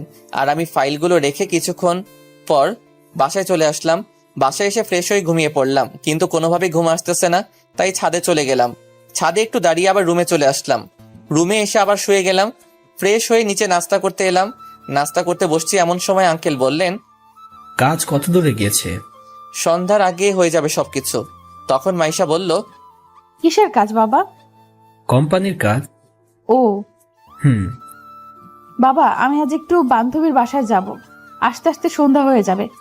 ওকে, সমস্যা নেই। থ্যাংক ইউ আব্বু, তাহলে আমি যাই আব্বু। ওকে, সাবধানে যাও। ওকে। এই বলে মাইশা গাড়ির চাবি নিয়ে বান্ধবীর বাড়ি চলে গেল। তখন আঙ্কেল আমাকে বলল, তামিম, তুমি তোমার কাজ করো। Okay uncle. এরপর আমি সোজা ডেকোরেশনের দোকানে চলে গেলাম। এরপর বার্থডের জন্য সব অ্যারেঞ্জ করে সোজা অফিসে চলে গেলাম। মাইশা বাড়িতে প্রবেশ করে দেখে বাড়িতে কেউ নেই, পুরো বাড়িটা ফাঁকা। মাইশা এদিক ওদিক দেখতে লাগলো, কিন্তু কেউ নেই। তাই মাইশা সোজা ছাদে চলে গেল। ছাদে গিয়ে দেখে সব লাইট অফ। একটু পা বাড়াতে সব লাইট জ্বলে উঠলো আর আকাশে বাজি ফাটলো আর লেখা উঠলো, happy birthday to dear Maisha. Maisha এসব দেখে অবাক হয়ে যায় আর স্টেজের দিকে এগোতেই সবাই মাইশাকে উইশ করে। এরপর মাইশা কেকটা কাটলো। কেকটা কেটে আঙ্কেলকে খাইয়ে দিল আর আঙ্কেলও মাইশাকে খাইয়ে দিল। এরপর আরেকটা কেকের টুকরা নিয়ে আমাকে খাইয়ে দিতে চাইলে আমি আমার হাতে নিয়ে নিলাম। কেক কাটা পর্ব শেষ হলে আঙ্কেল মাইকে অ্যানাউন্স করলেন, আজ আপনাদেরকে একটা খুশির খবর দেওয়ার আছে, আর তা হলো আগামী 3 আগস্ট আমার মেয়ে মাসের সাথে আমার ভাইয়ের ছেলে তামিমের সাথে এঙ্গেজমেন্টের দিন ঠিক করা হলো। আঙ্কেলের কথা শুনে জন্মদিনে আসা সবাই হাততালি দিতে লাগলো, কিন্তু আঙ্কেলের এই অ্যানাউন্সটা আমার ভালো না লাগলেও অন্য আরেকজন এই অ্যানাউন্সটা শুনে খুব খুশি হলো। আর সে কেউ নয়, সে হলো মাইশা। মাইশাকে দেখেই বোঝা যাচ্ছে মাইশা খুব খুশি, কিন্তু আমি মোটেও খুশি না, কারণ বামন হয়ে চাঁদে হাত দেওয়ার অধিকার আমাদের মতো গরিবের নাই। তাই আমার মাইশাকে বিয়ে করার স্বপ্ন না দেখাই ভালো। আমি আর ওইখান থেকে সোজা নিচে চলে আসলাম, কিন্তু নিচে এসে দেখি যে একটা মেয়ে একটা সোফায় বসে আছে আর কান্না করছে। আমি কাছে গিয়ে দেখি এ আর কেউ নয়, এই সেই মেয়ে যার জন্য আমার বাড়ি ছাড়া হতে হয়েছিল, কলেজ ছাড়া হতে হলো। আর সে হলো অবনী। অবনীকে দেখে আমার প্রচুর রাগ হচ্ছে, কিন্তু ও এখানে কেন? আমি ওকে দেখে ওর কাছে গিয়ে বসলাম। আমাকে দেখে অবনী বলল, তামিম, তুমি এইখানে কেন? আর মাহেশের সাথে তোমার কিসের সম্পর্ক? সরি ম্যাডাম, আমার ব্যক্তিগত ব্যাপার আমি কাউকে বলি না। তামিম, প্লিজ বলো, মাহেশের সাথে তোমার কিসের সম্পর্ক? আগে বলেন তো, আপনি এখানে কেন? আমি মাহেশের চাচাতো বোন, এবার বলো প্লিজ। আঙ্কেল মাইকে অ্যানাউন্স করছে, তা শুনতে পাননি? আমি মাইশাকে ভালোবাসি, আর মাইশাও আমাকে ভালোবাসে, তাই আঙ্কেল আমার সাথে মাইশার বিয়ে ঠিক করেছে। আপনি নিশ্চয়ই শুনেছেন, আগামী মাসের 3 তারিখ আমার আর মাইশার এঙ্গেজমেন্ট। তুমি সত্যি বিয়েটা করবে তামিম? তা নয় তো কি, ভালোবাসার মানুষকেই তো বিয়ে করব। কিন্তু অবনীকে আর বলতে না দিয়ে আমি সোজা আমার রুমে চলে আসলাম। রুমে এসে রাফিকে কল দিলাম। কয়েকবার কল হতেই রাফি কল ধরলো। হ্যালো, কে? দোস্ত, আমি তামিম। কেমন আছিস রে দোস্ত? ভালো রে দোস্ত, তুই কেমন আছিস? সবাই কেমন আছে? সবাই ভালো আছে রে, কিন্তু আন্টি আঙ্কেল খুব চিন্তা করে তোর জন্য। তুই ফিরে আয় প্লিজ। সরি রাফি, এটা আর সম্ভব না। কেন সম্ভব না? তুই কি আর ওইখানে আসবি না? আসবো, তবে আগে আমি আমার পড়াশোনা শেষ করব, নিজে প্রতিষ্ঠিত হব, তারপর গ্রামে ফিরে আসব। কিন্তু আন্টি আঙ্কেলের অবস্থা খুব খারাপ। ওকে, আমি কিছু টাকা পাঠাচ্ছি তোর নাম্বারে, তা আম্মুকে দিস, আর বলবি তামিম আবার চলে আসবে, তবে একটু ধৈর্য ধরতে বলিস। টাকা আমি দিছি বলবি। ওকে, টাকা কখন দিবি? আমি টাকা দেওয়ার পর তোকে আবার কল দিব। এখন রাখি, বাই। ওকে ভাই, ভালো থাকিস, নিজের খেয়াল রাখিস। এরপর কলটা কেটে দিয়ে ফ্রেশ হয়ে ঘুমিয়ে পড়লাম। সকালবেলা বুকের উপর ভারী কিছু অনুভব করছি। আস্তে আস্তে চোখ খুলে দেখি অবনী আমার বুকের উপর শুয়ে আছে। কিন্তু কিভাবে? আমি তো দরজা লাগিয়ে ঘুমিয়েছিলাম, তাহলে অবনী ঢুকলো কিভাবে? এখন যদি মাইশা দেখতে পাই তাহলে আমার অবস্থা খারাপ করে ফেলবে। কি করি? আইডিয়া একটা পেলাম। আমি অবনীকে ধাক্কা মেরে ফ্লোরে ফেলে দিলাম, আর দরজা খুলে সোজা মাইশার কাছে গেলাম। তখন আমাকে মাইশা বলল, এত সকালে তুমি আমার রুমে, ব্যাপার কি? কেন, আমার হবু বউয়ের রুমে কি আসতে পারবো না নাকি? নিশ্চয়ই আসতে পারবে, কিন্তু আজ হঠাৎ এত সকালে কোনো কারণ তো আছে। অবনী তোমার হবু বরের রুমে কি করছে? অবনী তোমার রুমে নাকি? আমার রুমে, তাও রাত থেকে মনে হয়। কিন্তু ওর এত বড় সাহস, ও আমার বরের রুমে কি করছে? এই বলে ইতি তার রুম থেকে বের হয়ে সোজা আমার রুমে গিয়ে যা করলো তা আমি কল্পনাও করতে পারলাম না। কারণ মাইশা আমার রুমে গিয়ে অবনীকে আমার রুমে দেখে ঠাস। কি ভাবছেন, থাপ্পড়টা অবনীর গায়ে লাগছে? ঠিকই ভাবছেন, কারণ চটটা অবনীর মুখে মাইশাই মারছে। আর বলল, তোর সাহস কি করে হয় আমার বরের রুমে আসার? আমার প্রেমিকের রুমে আসতে সাহসের দরকার আছে নাকি? কে তোর প্রেমিক? কেন? তামিমকে আমি ভালোবাসি। কিন্তু আমি তোমাকে ভালোবাসি না অবনী, আর আমি মাইশাকে ভালোবাসি, আর মাইশাকে বিয়ে করব। আমার বুকে শুধু মাইশার জায়গা, অন্য কারো জায়গা নাই। তামিম, সত্যি আমি তোমাকে খুব ভালোবাসি। তোকে বলছে তো তামিম তোকে ভালোবাসে না, তবু কেন ওকে বিরক্ত করছিস? যা এখান থেকে। অবনী আর কিছু না বলে কান্না করতে করতে চলে গেল। অবনী চলে যাওয়ার পর মাইশা আমাকে শক্ত করে জড়িয়ে ধরলো, যেন ছেড়ে দিলে কোথায় হারিয়ে যাব। তামিম, তুমি আমাকে এত ভালোবাসো জানতাম না তো। আমি তোমাকে খুব ভালোবাসি, আর ভালোবেসে যাব। জানো, আজ আমি খুব খুশি। কেন, জানতে পারি ম্যাডাম? এই যে আজ আমার সব আশা পূরণ হলো। কি আশা পূরণ হলো শুনি? তোমাকে আমার নিজের করে পেলাম, তাই। জানো, তোমাকে প্রথম দেখায় ভালো লেগে যায়, কিন্তু তোমাকে ভালোবাসার প্রস্তাব দিলে তুমি যখন আমায় ফিরিয়ে দিয়েছিলে, জানো, তখন আমার মনে হয় আমার মাথার উপর যেন আকাশ ভেঙে পড়েছে। আর তুমি যখন আমাকে তোমার সাথে ফ্রেন্ডশিপের কথা বললে, খুব খুশি হয়েছিলাম। আমাকে ছেড়ে কখনো কোথাও যাবে না তো? যাব না, তোমাকে ছাড়া কখনো ছেড়ে যাব না। সত্যি? আচ্ছা চলো, ব্রেকফাস্ট করবে, চলো। চলো, আমি ফ্রেশ হয়ে আসি। ওকে, তুমি আসো, আমি যাই। এরপর আমি ফ্রেশ হয়ে নিচে নেমে দেখি সবাই বসে আছে আমার জন্য, কিন্তু অবনীকে কোথাও দেখতে পাচ্ছি না। তাহলে কি অবনী চলে গেছে? যাক বাবা, ভালোই হয়েছে, আপদটা বিদায় হয়েছে। এরপর গিয়ে যখনই চেয়ারে বসবো তখন দেখি অবনী রান্নাঘর থেকে বাহির হচ্ছে। ধুরু, আর ভালো লাগে না। অবনী এখান থেকে কবে যাবে? নাস্তা করে আঙ্কেলকে বললাম, আঙ্কেল আমি অফিসে যাচ্ছি, আপনি বাসায় বিশ্রাম করুন। ভার্সিটিতে যাবে না? যাব, ভার্সিটি থেকে ক্লাস করে অফিসে যাব। আচ্ছা, তাহলে অবনীকে আর মাইশাকে তোমার ভার্সিটির অ্যাডমিশন করিয়ে দিও তো। এই মেরে ছেড়ে এখন কি হবে? দূর, ভালো লাগে না। যেটার ভয় পেয়েছি সেটাই হলো। তার মানে অবনী এখানেই থাকবে, কিন্তু কেন? ওর বাবার কলেজ থাকতে এখানে কেন পড়তে হবে? নাকি আমাকে ফাঁসানোর প্ল্যান করতেছে? কি ভাবছো তামিম? কই কিছু না তো। আঙ্কেল আমার ভার্সিটিতে কেন? মাইশা যে ভার্সিটিতে পড়ে ওই ভার্সিটিতে তো। ঠিক আছে, আমি ভাবছিলাম সবাই যদি একই ভার্সিটিতে পড়ে তাহলে খুব ভালো হয়। ওকে, আপনার যেটা ভালো মনে হয় ওইটাই করেন। ওকে, তুমি ইতি আর অবনী তোমাদের ভার্সিটিতে অ্যাডমিশনের ব্যবস্থা করে নিও। ওকে আঙ্কেল, আপনারা রেডি হয়ে নিচে আসুন, আমি গাড়িতে অপেক্ষা করতেছি। ওকে। এরপর আমি নিচে নেমে গাড়িতে অপেক্ষা করতেছি। ধুর, ভালো লাগে না। চাইছিলাম অবনীর থেকে দূরে থাকতে, কিন্তু এই তো একেবারে আঙ্কেলের বাড়িতে সেট হয়ে গেছে। কিন্তু কেন? নাকি আমাকে অবনীর প্রেমে ফাঁসানোর জন্য? অবনীর চাল এটা। না, আমি কিছুতেই ওর ফাঁদে পা দিব না। এইসব ভাবতেছি, হঠাৎ মাইশা বলল, কি হলো? কখন থেকে গাড়িতে উঠে বসে আছি, কিন্তু তোমার গাড়ি স্টার্ট করার কোনো নামই নাই। কি সব ভাবতেছো? ও তোমরা এসে গেছো? তখন অবনী বলল, আমরা তো অনেক আগেই এসেছি, কিন্তু আপনার তো গাড়ি স্টার্ট করার কোনো নামই নেই। তাহলে যাওয়া যাক। সব কাগজপত্র নিছো তো? নিছি। তারপর গাড়ি স্টার্ট করে সোজা ভার্সিটিতে চলে আসলাম। গাড়িটা পার্ক করে ভার্সিটির অফিসে গিয়ে মাইশা আর অবনীর ভর্তি করিয়ে দিলাম। এরপর তিনজনে ক্লাসে চলে আসলাম। যেহেতু সবাই একই ক্লাসে আর একই বিভাগে পড়ি, তাই তিনজনেই একই ক্লাসে গিয়ে বসলাম। এরপর স্যার এসে ক্লাস করালেন। তারপর একে একে সব ক্লাস করে বাহিরে চলে আসলাম, কিন্তু মহারানীদের আসার নাম নাই।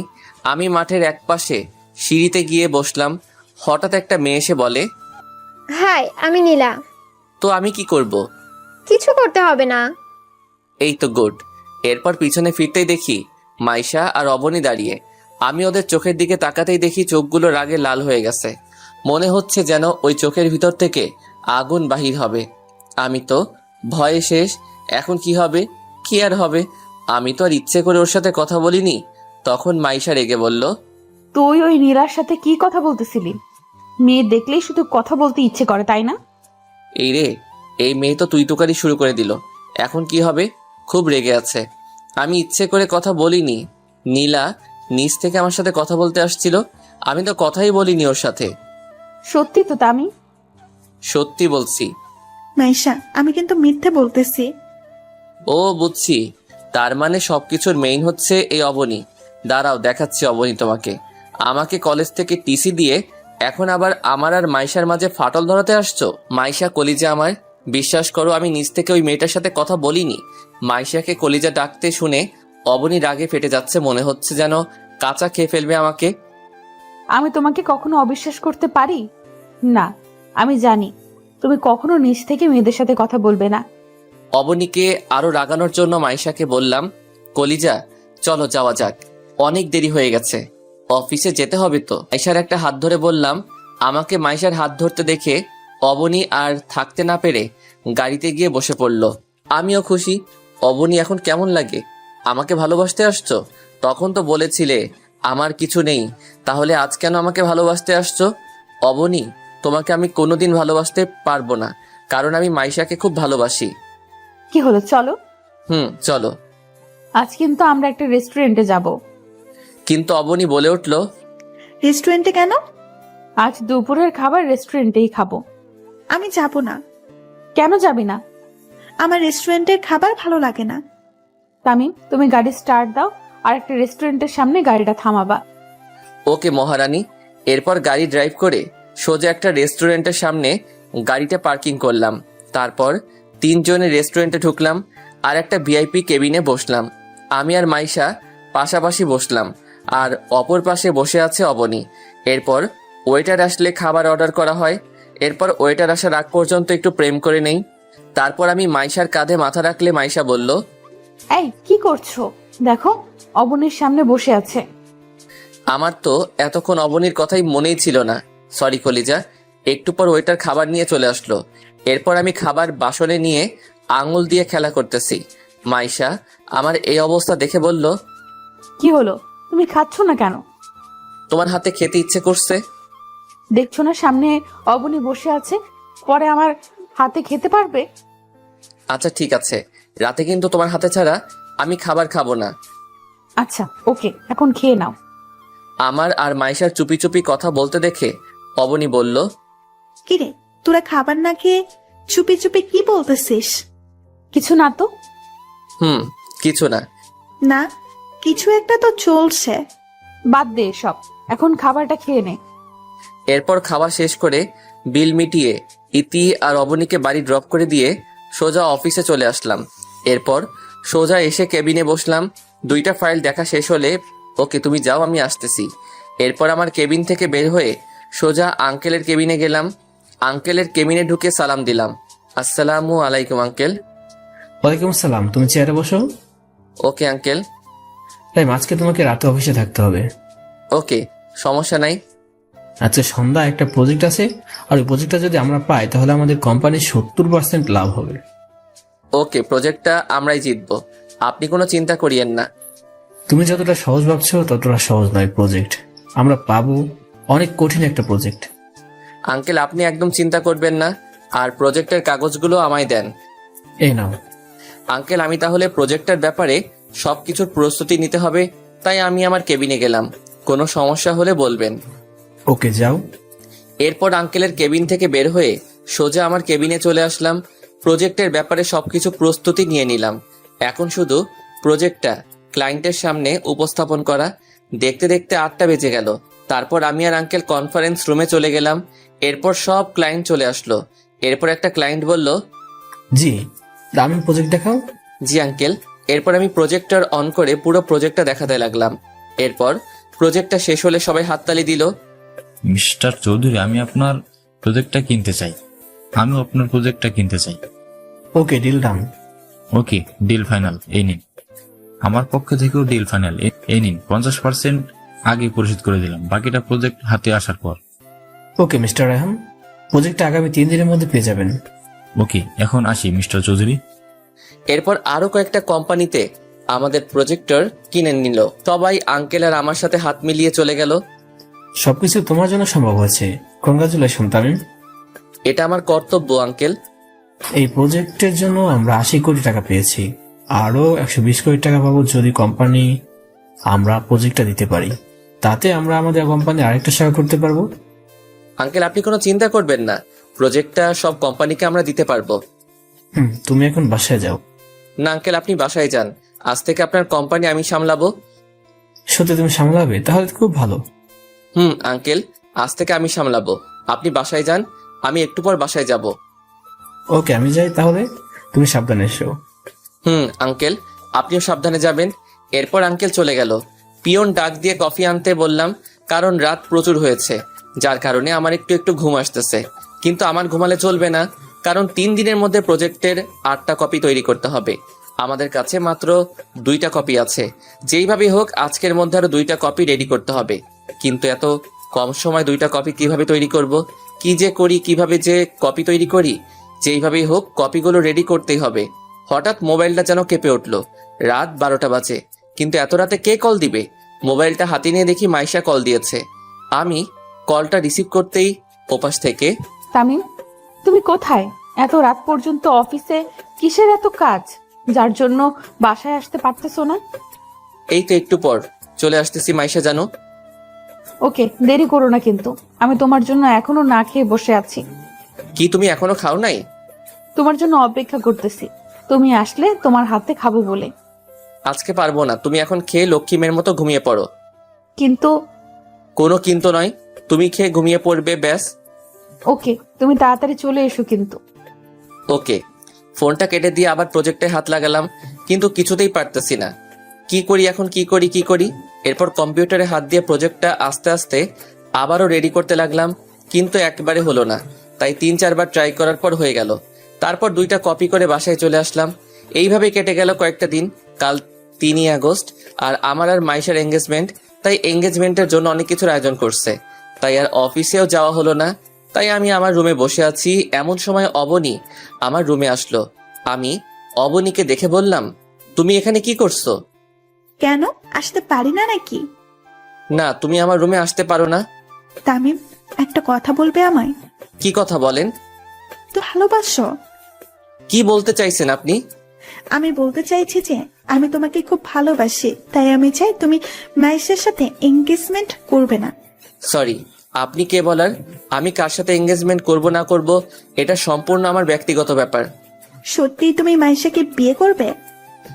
অবশ্যই করব, তাতে সন্দেহের কি আছে? ও আচ্ছা, বিরক্তি করছে মনে হয় তোমাকে এসব কথা বলে। তুমি যতই কাঁদো না কেন অবনী, তোমাকে আমি কোনো দিন ভালোবাসিনি, ভালোবাসবো না, কারণ তুমি আমার অনেক ক্ষতি করছো, যার ক্ষতিপূরণ চাইলেও তুমি দিতে পারবে না অবনী। তাই তুমি আমার কাছ থেকে অবহেলা ছাড়া আর কিছু আশা করতে পারবে না। আপনি এখন এখান থেকে যাননি? যাচ্ছি।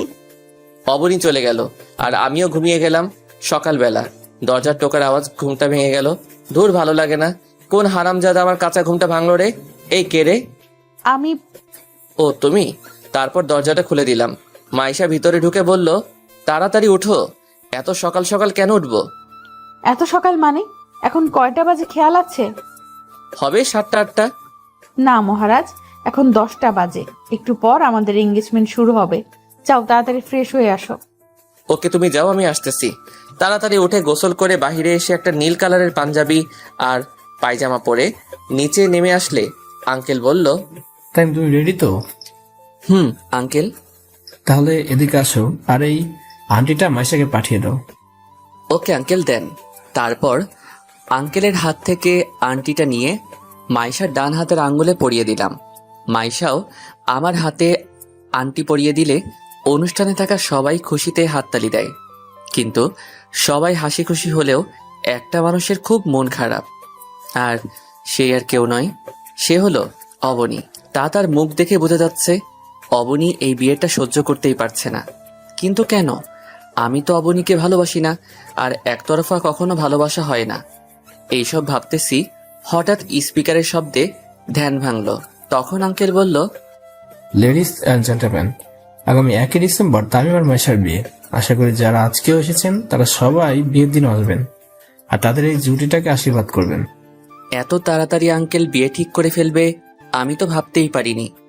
আমি আর নিচে না থেকে সোজা ছাদে চলে আসলাম আর ভাবতে লাগলাম, কি থেকে কি হয়ে গেল। আজকে আমার এঙ্গেজমেন্ট, অথচ আমার বাবা মা আমার এঙ্গেজমেন্টে উপস্থিত নাই। পুরা কপালে আর কি কি যে সহ্য করতে হবে তার নিজেও জানি না।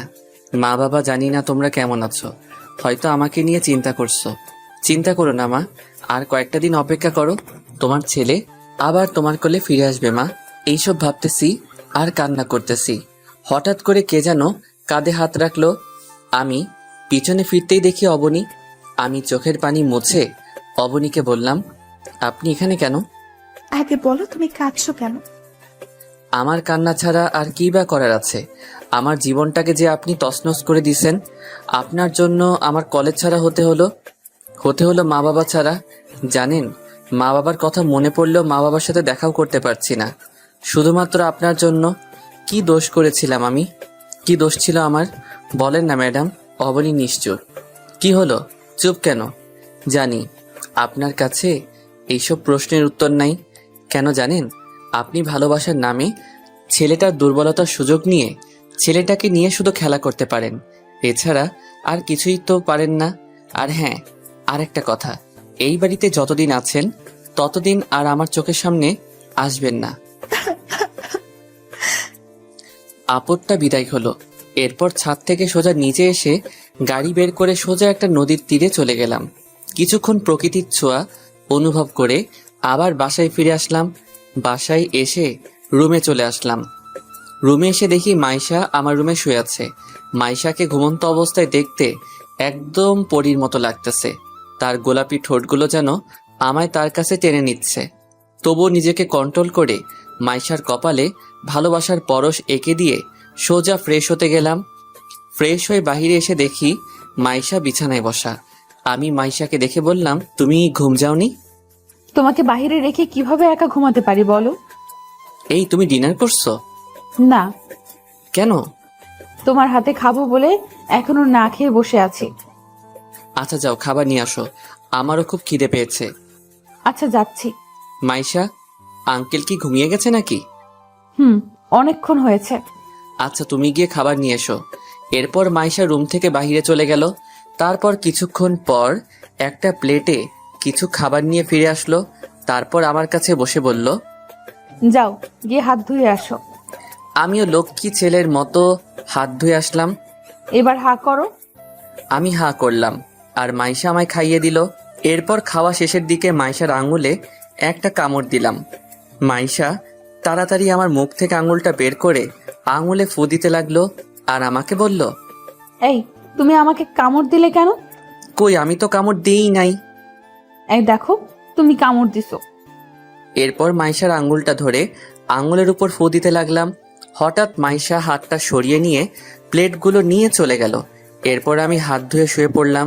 একটু পর মাইশা এসে যখনই আমার পাশে শুবে ঠিক তখনই আমি বললাম, এই তুমি তোমার রুমে যাও, এখানে কি করছো? কেন যাব? তুমি আমার স্বামী, স্বামীর রুমে আসছি, কারোর কোনো সমস্যা আছে নাকি? আমাদের তো এখনো বিয়ে হয়নি, মাত্র এঙ্গেজমেন্ট হয়েছে। তাতে যদি তুমি আমার রুমে থাকলে মানুষ কি ভাববে? মানুষ যা ভাববে ভাবতে দাও, আমি তোমার বুকে মাথা রেখে ঘুমাতে দাও। এই বলে মাইশা আমার বুকে মাথা রেখে শুয়ে পড়ল। এরপর আমি মাইশার কপালে ছোট একটা ভালোবাসার পরশ দিয়ে ঘুমিয়ে পড়লাম। 7 বছর পর আমি পড়ালেখা কমপ্লিট করে ফেলছি। এখন আমার নিজস্ব 2টা কোম্পানি আছে, যা আঙ্কেল না থাকলে সম্ভব হতো না। এখন আমি একজন প্রতিষ্ঠিত নাগরিক।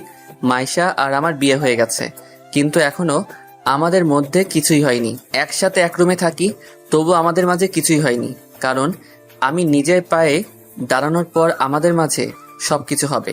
মানে বুঝে নিত। আপনাদের তো আর বলতে হচ্ছে না। আজ 10 বছর পূর্ণ হয়ে গেল, মা বাবার থেকে দূরে আছি। এই ছিল ফ্ল্যাশব্যাক। চলুন এইবার বর্তমান থেকে ঘুরে আসি। আমি আর মাইশা গাড়িতে বসে আছি আর আমি গাড়ি ড্রাইভিং করছি। মাইশা আমার কাঁধে মাথা রেখে ঘুমিয়ে পড়ল। এরপর রাত 10টার দিকে বাড়িতে পৌঁছে গেলাম। তখনও দেখি মাইশা ঘুমিয়ে আছে, তাই মাইশাকে ডাকলাম, ইতি, এই ইতি, উঠো। এই ঘুমাতে দাও না, ডাকতেছো কেন? আমরা বাড়িতে পৌঁছে গেছি। ও আগে বলবে না? তাড়াতাড়ি উঠো। এরপর গাড়ি থেকে নেমে বাড়ির দরজায় টোকা দিলাম, কিন্তু দরজা কেউ খুলল না। কিছুক্ষণ টোকা দেওয়ার পর মা দরজা খুলল। মা আমাকে দেখে আমায় জড়িয়ে ধরে কান্না করে দিল। আমিও আর কান্না ধরে রাখতে পারলাম না। তারপর মা বলতে লাগলো, তুই এতদিন কই ছিলি? মায়ের কথা কি কখনো মনে পড়ে না? জানিস তুই যাওয়ার পর তোর বাবা তোর জন্য কত কেঁদেছে? বল না, এতদিন কই ছিলি? তুই আর আমাদের ছেড়ে যাবি না তো? না আম্মু, আমরা এখানেই থাকবো। তামি মেয়েটা কে রে? তোমার আদরের বৌমা। আম্মু, মা এদিকে আসো। তোমার নাম কি? আমার নাম মাইশা। আম্মু বাবা কোথায়? বাবাকে দেখতেছি না তো। তোর বাবা ঘুমাইছে, তোরা রুমে গিয়ে ফ্রেশ হয়ে নে, তোদের জন্য খাবার আনতেছি। না আম্মু, আমরা খেয়ে এসেছি। না আমি খাবো, তুমি না খেলে না খাও। আচ্ছা ঠিক আছে, চলো ফ্রেশ হয়ে নিবে। হুম। এরপরে দুইজনে রুমে গিয়ে ফ্রেশ হয়ে নিলাম। আমি ফ্রেশ হয়ে শুয়ে পড়লাম। মাইশা ফ্রেশ হয়ে মায়ের কাছে চলে গেল। আম্মু তুমি আমাকে খাইয়ে দিবে?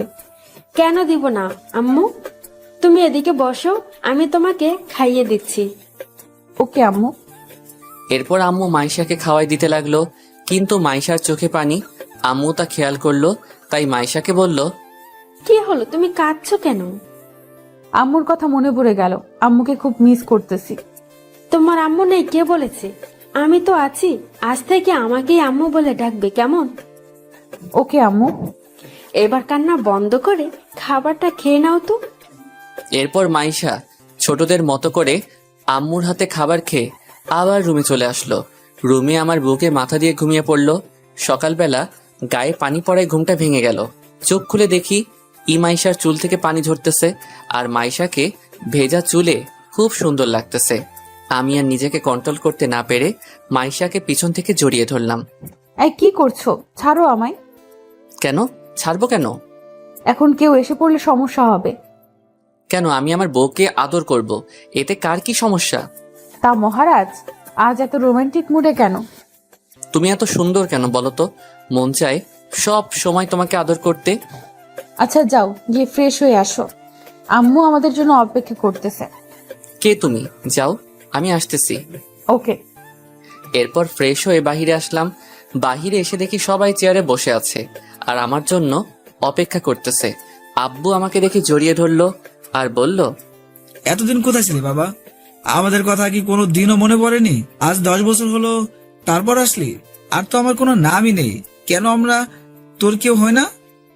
বাবা, আমার তোমার কথা খুব মনে পড়তো, কিন্তু কি করব, তোমাদের সম্মান যা হানি হয়েছে তা তো ফিরিয়ে আনতে হবে। তুই আর কোথাও যাচ্ছিস না তো? না বাবা, আম্মু নাস্তা দাও, আমি একটু বাহির হব। এখন আবার কোথায় যাবি? ওইখান থেকে আসলে বলবো। আর তোমরা কাপড় চোপড় সবকিছু গুছিয়ে রাখিও। কেন কাপড় চোপড় গুছিয়ে রাখবো? আমি নতুন ফ্ল্যাট কিনছি, ওইখানে চলে যাব। আর আমি এখন কলেজে যাব, কারণ ওই কলেজের সভাপতি এখন আমি। আচ্ছা ঠিক আছে। এরপর নাস্তা করে সোজা কলেজে চলে আসলাম। কলেজে এসে দেখি কলেজে প্রোগ্রাম হচ্ছে। প্রোগ্রাম হবে নাই বা কেন, নতুন সভাপতিকে বরণ করতে হবে যে। এরপর আমি গাড়ি নিয়ে কলেজের মাঠে নামলাম। গাড়ি থেকে নামার সাথে সাথেই কলেজের স্টুডেন্টরা সবাই আমাকে ফুল নিয়ে বরণ করে নিচ্ছে। এরপর আমি স্টেজে গিয়ে বসে পড়লাম। এরপর প্রিন্সিপাল মাইকে অ্যানাউন্স করলেন, মাই ডিয়ার স্টুডেন্ট, আজকে আমাদের কলেজের নতুন সভাপতি তোমাদের সম্মুখে কিছু বলবেন। আমি সভাপতি মহোদয়কে অনুরোধ করব উনি যেন তার মূল্যবান বক্তব্য পেশ করেন। প্রিন্সিপালের অ্যানাউন্স শুনে সবাই হাততালি দিল। এরপর আমি স্টেজে গিয়ে মাইকে গিয়ে আমার বক্তব্য শুরু করলাম। আসসালামু আলাইকুম, সবাই কেমন আছেন? আমি এই কলেজের স্টুডেন্ট ছিলাম, কিন্তু এই কলেজে আমার স্থান হয়নি। শুধুমাত্র মিথ্যা অপবাদে আমাকে এই কলেজ থেকে টিসি দিয়েছিলেন। তখন সভাপতি ছিলেন মিস্টার চৌধুরী। সেদিন আমি ওনাকে চ্যালেঞ্জ করছিলাম, একদিন ওনার কলেজের সভাপতি আমি হব। আমি আমার চ্যালেঞ্জ রেখেছি। কিন্তু তোমরা সবাই স্টুডেন্ট, তোমাদেরকে একটা কথাই বলবো, জীবনে যত বাধাই আসুক না কেন, কোনোদিন পিছিয়ে যাবে না। শত বাধা বিপত্তি পেরিয়ে তোমাদেরকে এগিয়ে যেতে হবে। সবসময় একটা কথাই মনে রাখবে, জীবনে সাফল্য অর্জন করতে চাইলে অনেক বাধা বিপত্তি পার করতে হবে। তাহলে এই কথাই রইল, সবাই মন দিয়ে পড়াশোনা করবে। ধন্যবাদ। এরপর কলেজে থেকে বাহির হয়ে গাড়ি নিয়ে সোজা ফ্ল্যাট বাড়িটার দিকে গেলাম। ফ্ল্যাট বাড়িতে ঢোকা মাত্রই একটা ভিডিও মেসেজ আসলো। ভিডিও মেসেজটা দেখে তো আমার কলিজার পানি শুকিয়ে গেছে। ভিডিওটাতে দেখানো হচ্ছে মাইশাকে কারা যেন কিডন্যাপ করে একটা বাগান বাড়িতে বেঁধে রেখেছে। আর ভিডিওতে বলছে আমার সব কোম্পানি এবং আমার 700 কোটি টাকা তার নামে করে দিতে হবে। কিন্তু কে হতে পারে? কে আমার শত্রু হতে পারে? কে কে কে কে কে হতে পারে? মাইশাকে কিডন্যাপ করেছে, সে যেই হোক না কেন, যে আমার প্রাণকে কিডন্যাপ করছে তাকে তো আমি ছাড়বো না। সে যেই হোক না কেন, তাকে আমি প্রাণে মেরে ফেলবো। এরপর ওইখানে আর না থেকে বাসায় চলে আসলাম। বাসায় এসে দেখি বাসার সবকিছু ভাঙা আর বাবা মার নিথর মৃতদেহ মাটিতে পড়ে আছে। আমি দৌড়ে গিয়ে বাবা বলে কান্না করে দিলাম। হঠাৎ দেখি বাবা একটু রেসপন্স করতেছে। তামিম, তুই এসেছিস, কিন্তু তোর সাথে আমরা থাকতে পারলাম না। কিন্তু মাইশা তোর কলেজে সভাপতি কিডন্যাপ করেছে, মাকেও মারার চেষ্টা করছিস, কিন্তু তুই শুধু তোকে বলার জন্য হয়নি। আল্লাহ আমাকে বাঁচিয়ে রেখেছে। আমার সময় শেষ হয়ে যাচ্ছে। না বাবা, তোমাকে আমি কিছু হতে দিব না। তোমাকে এখনই হসপিটালে নিয়ে যাব। এরপর বাবাকে কোলে করে গাড়ির কাছে নিয়ে যেতেই বাবার প্রাণটা চলে গেল। বাবা, বাবা, তোমাদের নামে শপথ করতেছি, তোমাদের খুনিকে আমি বাঁচতে দিব না। এরপর বাবা আর মায়ের দাফন কাফন সেরে বাসায় এসে আমার রুম থেকে 3.888 mm বুলেটের পিস্তলটা নিয়ে গাড়ি করে সোজা অবনীর বাসায় চলে গেলাম। বাসায় গিয়ে দেখি অবনী আর অবনীর মা ছাড়া কেউ নাই। আমি অবনীর মাথায় পিস্তল ঠেকিয়ে ওর বাবাকে কল করলাম। বাবা। মামুনি বল। কোথায় জিজ্ঞাসা করো। বাবা তুমি কোথায়? এই তো আমাদের বাগান বাড়িতে আছি। কেন বলতো? এমনি বলছিলাম। অবনী থেকে ফোনটা কেড়ে নিয়ে ভেঙে ফেললাম। এরপর অবনীকে আর অবনীর মাকে গুলি করে সোজা বাগান বাড়ি চলে আসলাম। এরপর বাগান বাড়ির সামনে গিয়ে দেখি চারিদিকে অবনীর বাবার লোকেরা পাহারা দিচ্ছে। তাই আমি বাগান বাড়ির পিছনে গিয়ে পিস্তলের সাইলেন্সার লাগিয়ে বাগান বাড়িতে লুকিয়ে লুকিয়ে ঢুকে পড়লাম। একটু এগিয়ে গিয়ে দেখি মাইশাকে চেয়ারে বাঁধানো অবস্থায় রয়েছে। আর মাইশাকে দেখে সামনে যেতেই অবনীর বাবার লোকেরা আমাকে মাথায় পিস্তল দিয়ে ঘিরে ফেললো। একটু পর অবনীর বাবা এসে আমাকে বলল, এই কাগজ আর এই ল্যাপটপ নে, তোর সবকিছু আমার নামে করে দে। আর তোর অ্যাকাউন্ট টাইপ করে পাসওয়ার্ড দিয়ে তোর সব টাকা আমার অ্যাকাউন্টে ট্রান্সফার করে দে, না হলে তুই তোর মাইসাকে বাঁচাতে পারবি না। মৃত্যুর মুখে দাঁড়িয়েও তোর ভয় করছে না? এইভাবে হাসতেছিস কেন? অস্ত্র দিয়ে লড়তে পারবি, কিন্তু অস্ত্র ছাড়া লড়ার সাহস তোর নাই। বয়েস, সবাই অস্ত্র ফেলে দাও। এইবার খুশি তো? আমি তোদের সবাইকে 5 মিনিট সময় দিচ্ছি। 5 মিনিটের মধ্যে যদি তোরা সবাই মিলে আমাকে মারতে না পারিস, তাহলে আমি তোদের মেরে ফেলবো। Let's start the fight. এরপর সবাই মিলে আমাকে মারতে লাগলো। আমার পুরো শরীর রক্তাক্ত হয়ে গেছে। এরপর আমি কিছুক্ষণ মরার অভিনয় করলাম। আমাকে এমন হতে দেখে অবনীর বাবার লোকেরা বলল, বস, হি ইজ ফিনিশ। এরপর আমি লাফ দিয়ে উঠে দাঁড়ালাম আর বললাম, time is finish, let's my times start now. বয়েস, কিল হিম। এরপর অবনীর বাবার লোকেরা আমাকে মারতে আসলে আমি আমার পা দিয়ে লোকটির গলায় একটা লাথি মারলাম। সাথে সাথে মাটিতে লুটিয়ে পড়ল। এরপর একে একে সবাইকে মেরে শুইয়ে দিয়ে অবনীর বাবার কাছে গিয়ে মাথায় পিস্তল থেকে বললাম, Mr Chowdhury, you are finished. Tamim, না, তুমি এটা করতে পারো না। আমার মেয়ে আর আমার বউয়ের কি হবে? আমি ওদেরকে উপরে পাঠিয়ে দিয়েছি যাতে তোর একলা মনে না হয়। এরপর আমি যখনই গুলির স্ট্যাগারটা দাবাতে যাব, ঠিক তখনই মাইশা এসে আমার হাত উপরে তুলে দিল, যার কারণে গুলিটা উপরে হাওয়ায় লাগলো। তামিম, তুমি কাকে খুন করতে যাচ্ছ? উনি আমার চাচা হয়। আমি জানি, কিন্তু তোমার চাচা আমার বাবা মাকে মেরে ফেলেছে আর তোমাকেও কিডন্যাপ করেছে। আম্মু আব্বুকে মেরে ফেলেছে। এখন আমি মা কাকে ডাকবো? শেষ করে দাও। এরপর মাইশা আমার কাছ থেকে পিস্তলটা নিয়ে অবনীর বাবাকে শুট করে দেয়। অবনীর বাবার সাথে সাথে মাটিতে লুটে পড়ে। ইতি এসে সোজা আমায় জড়িয়ে ধরল।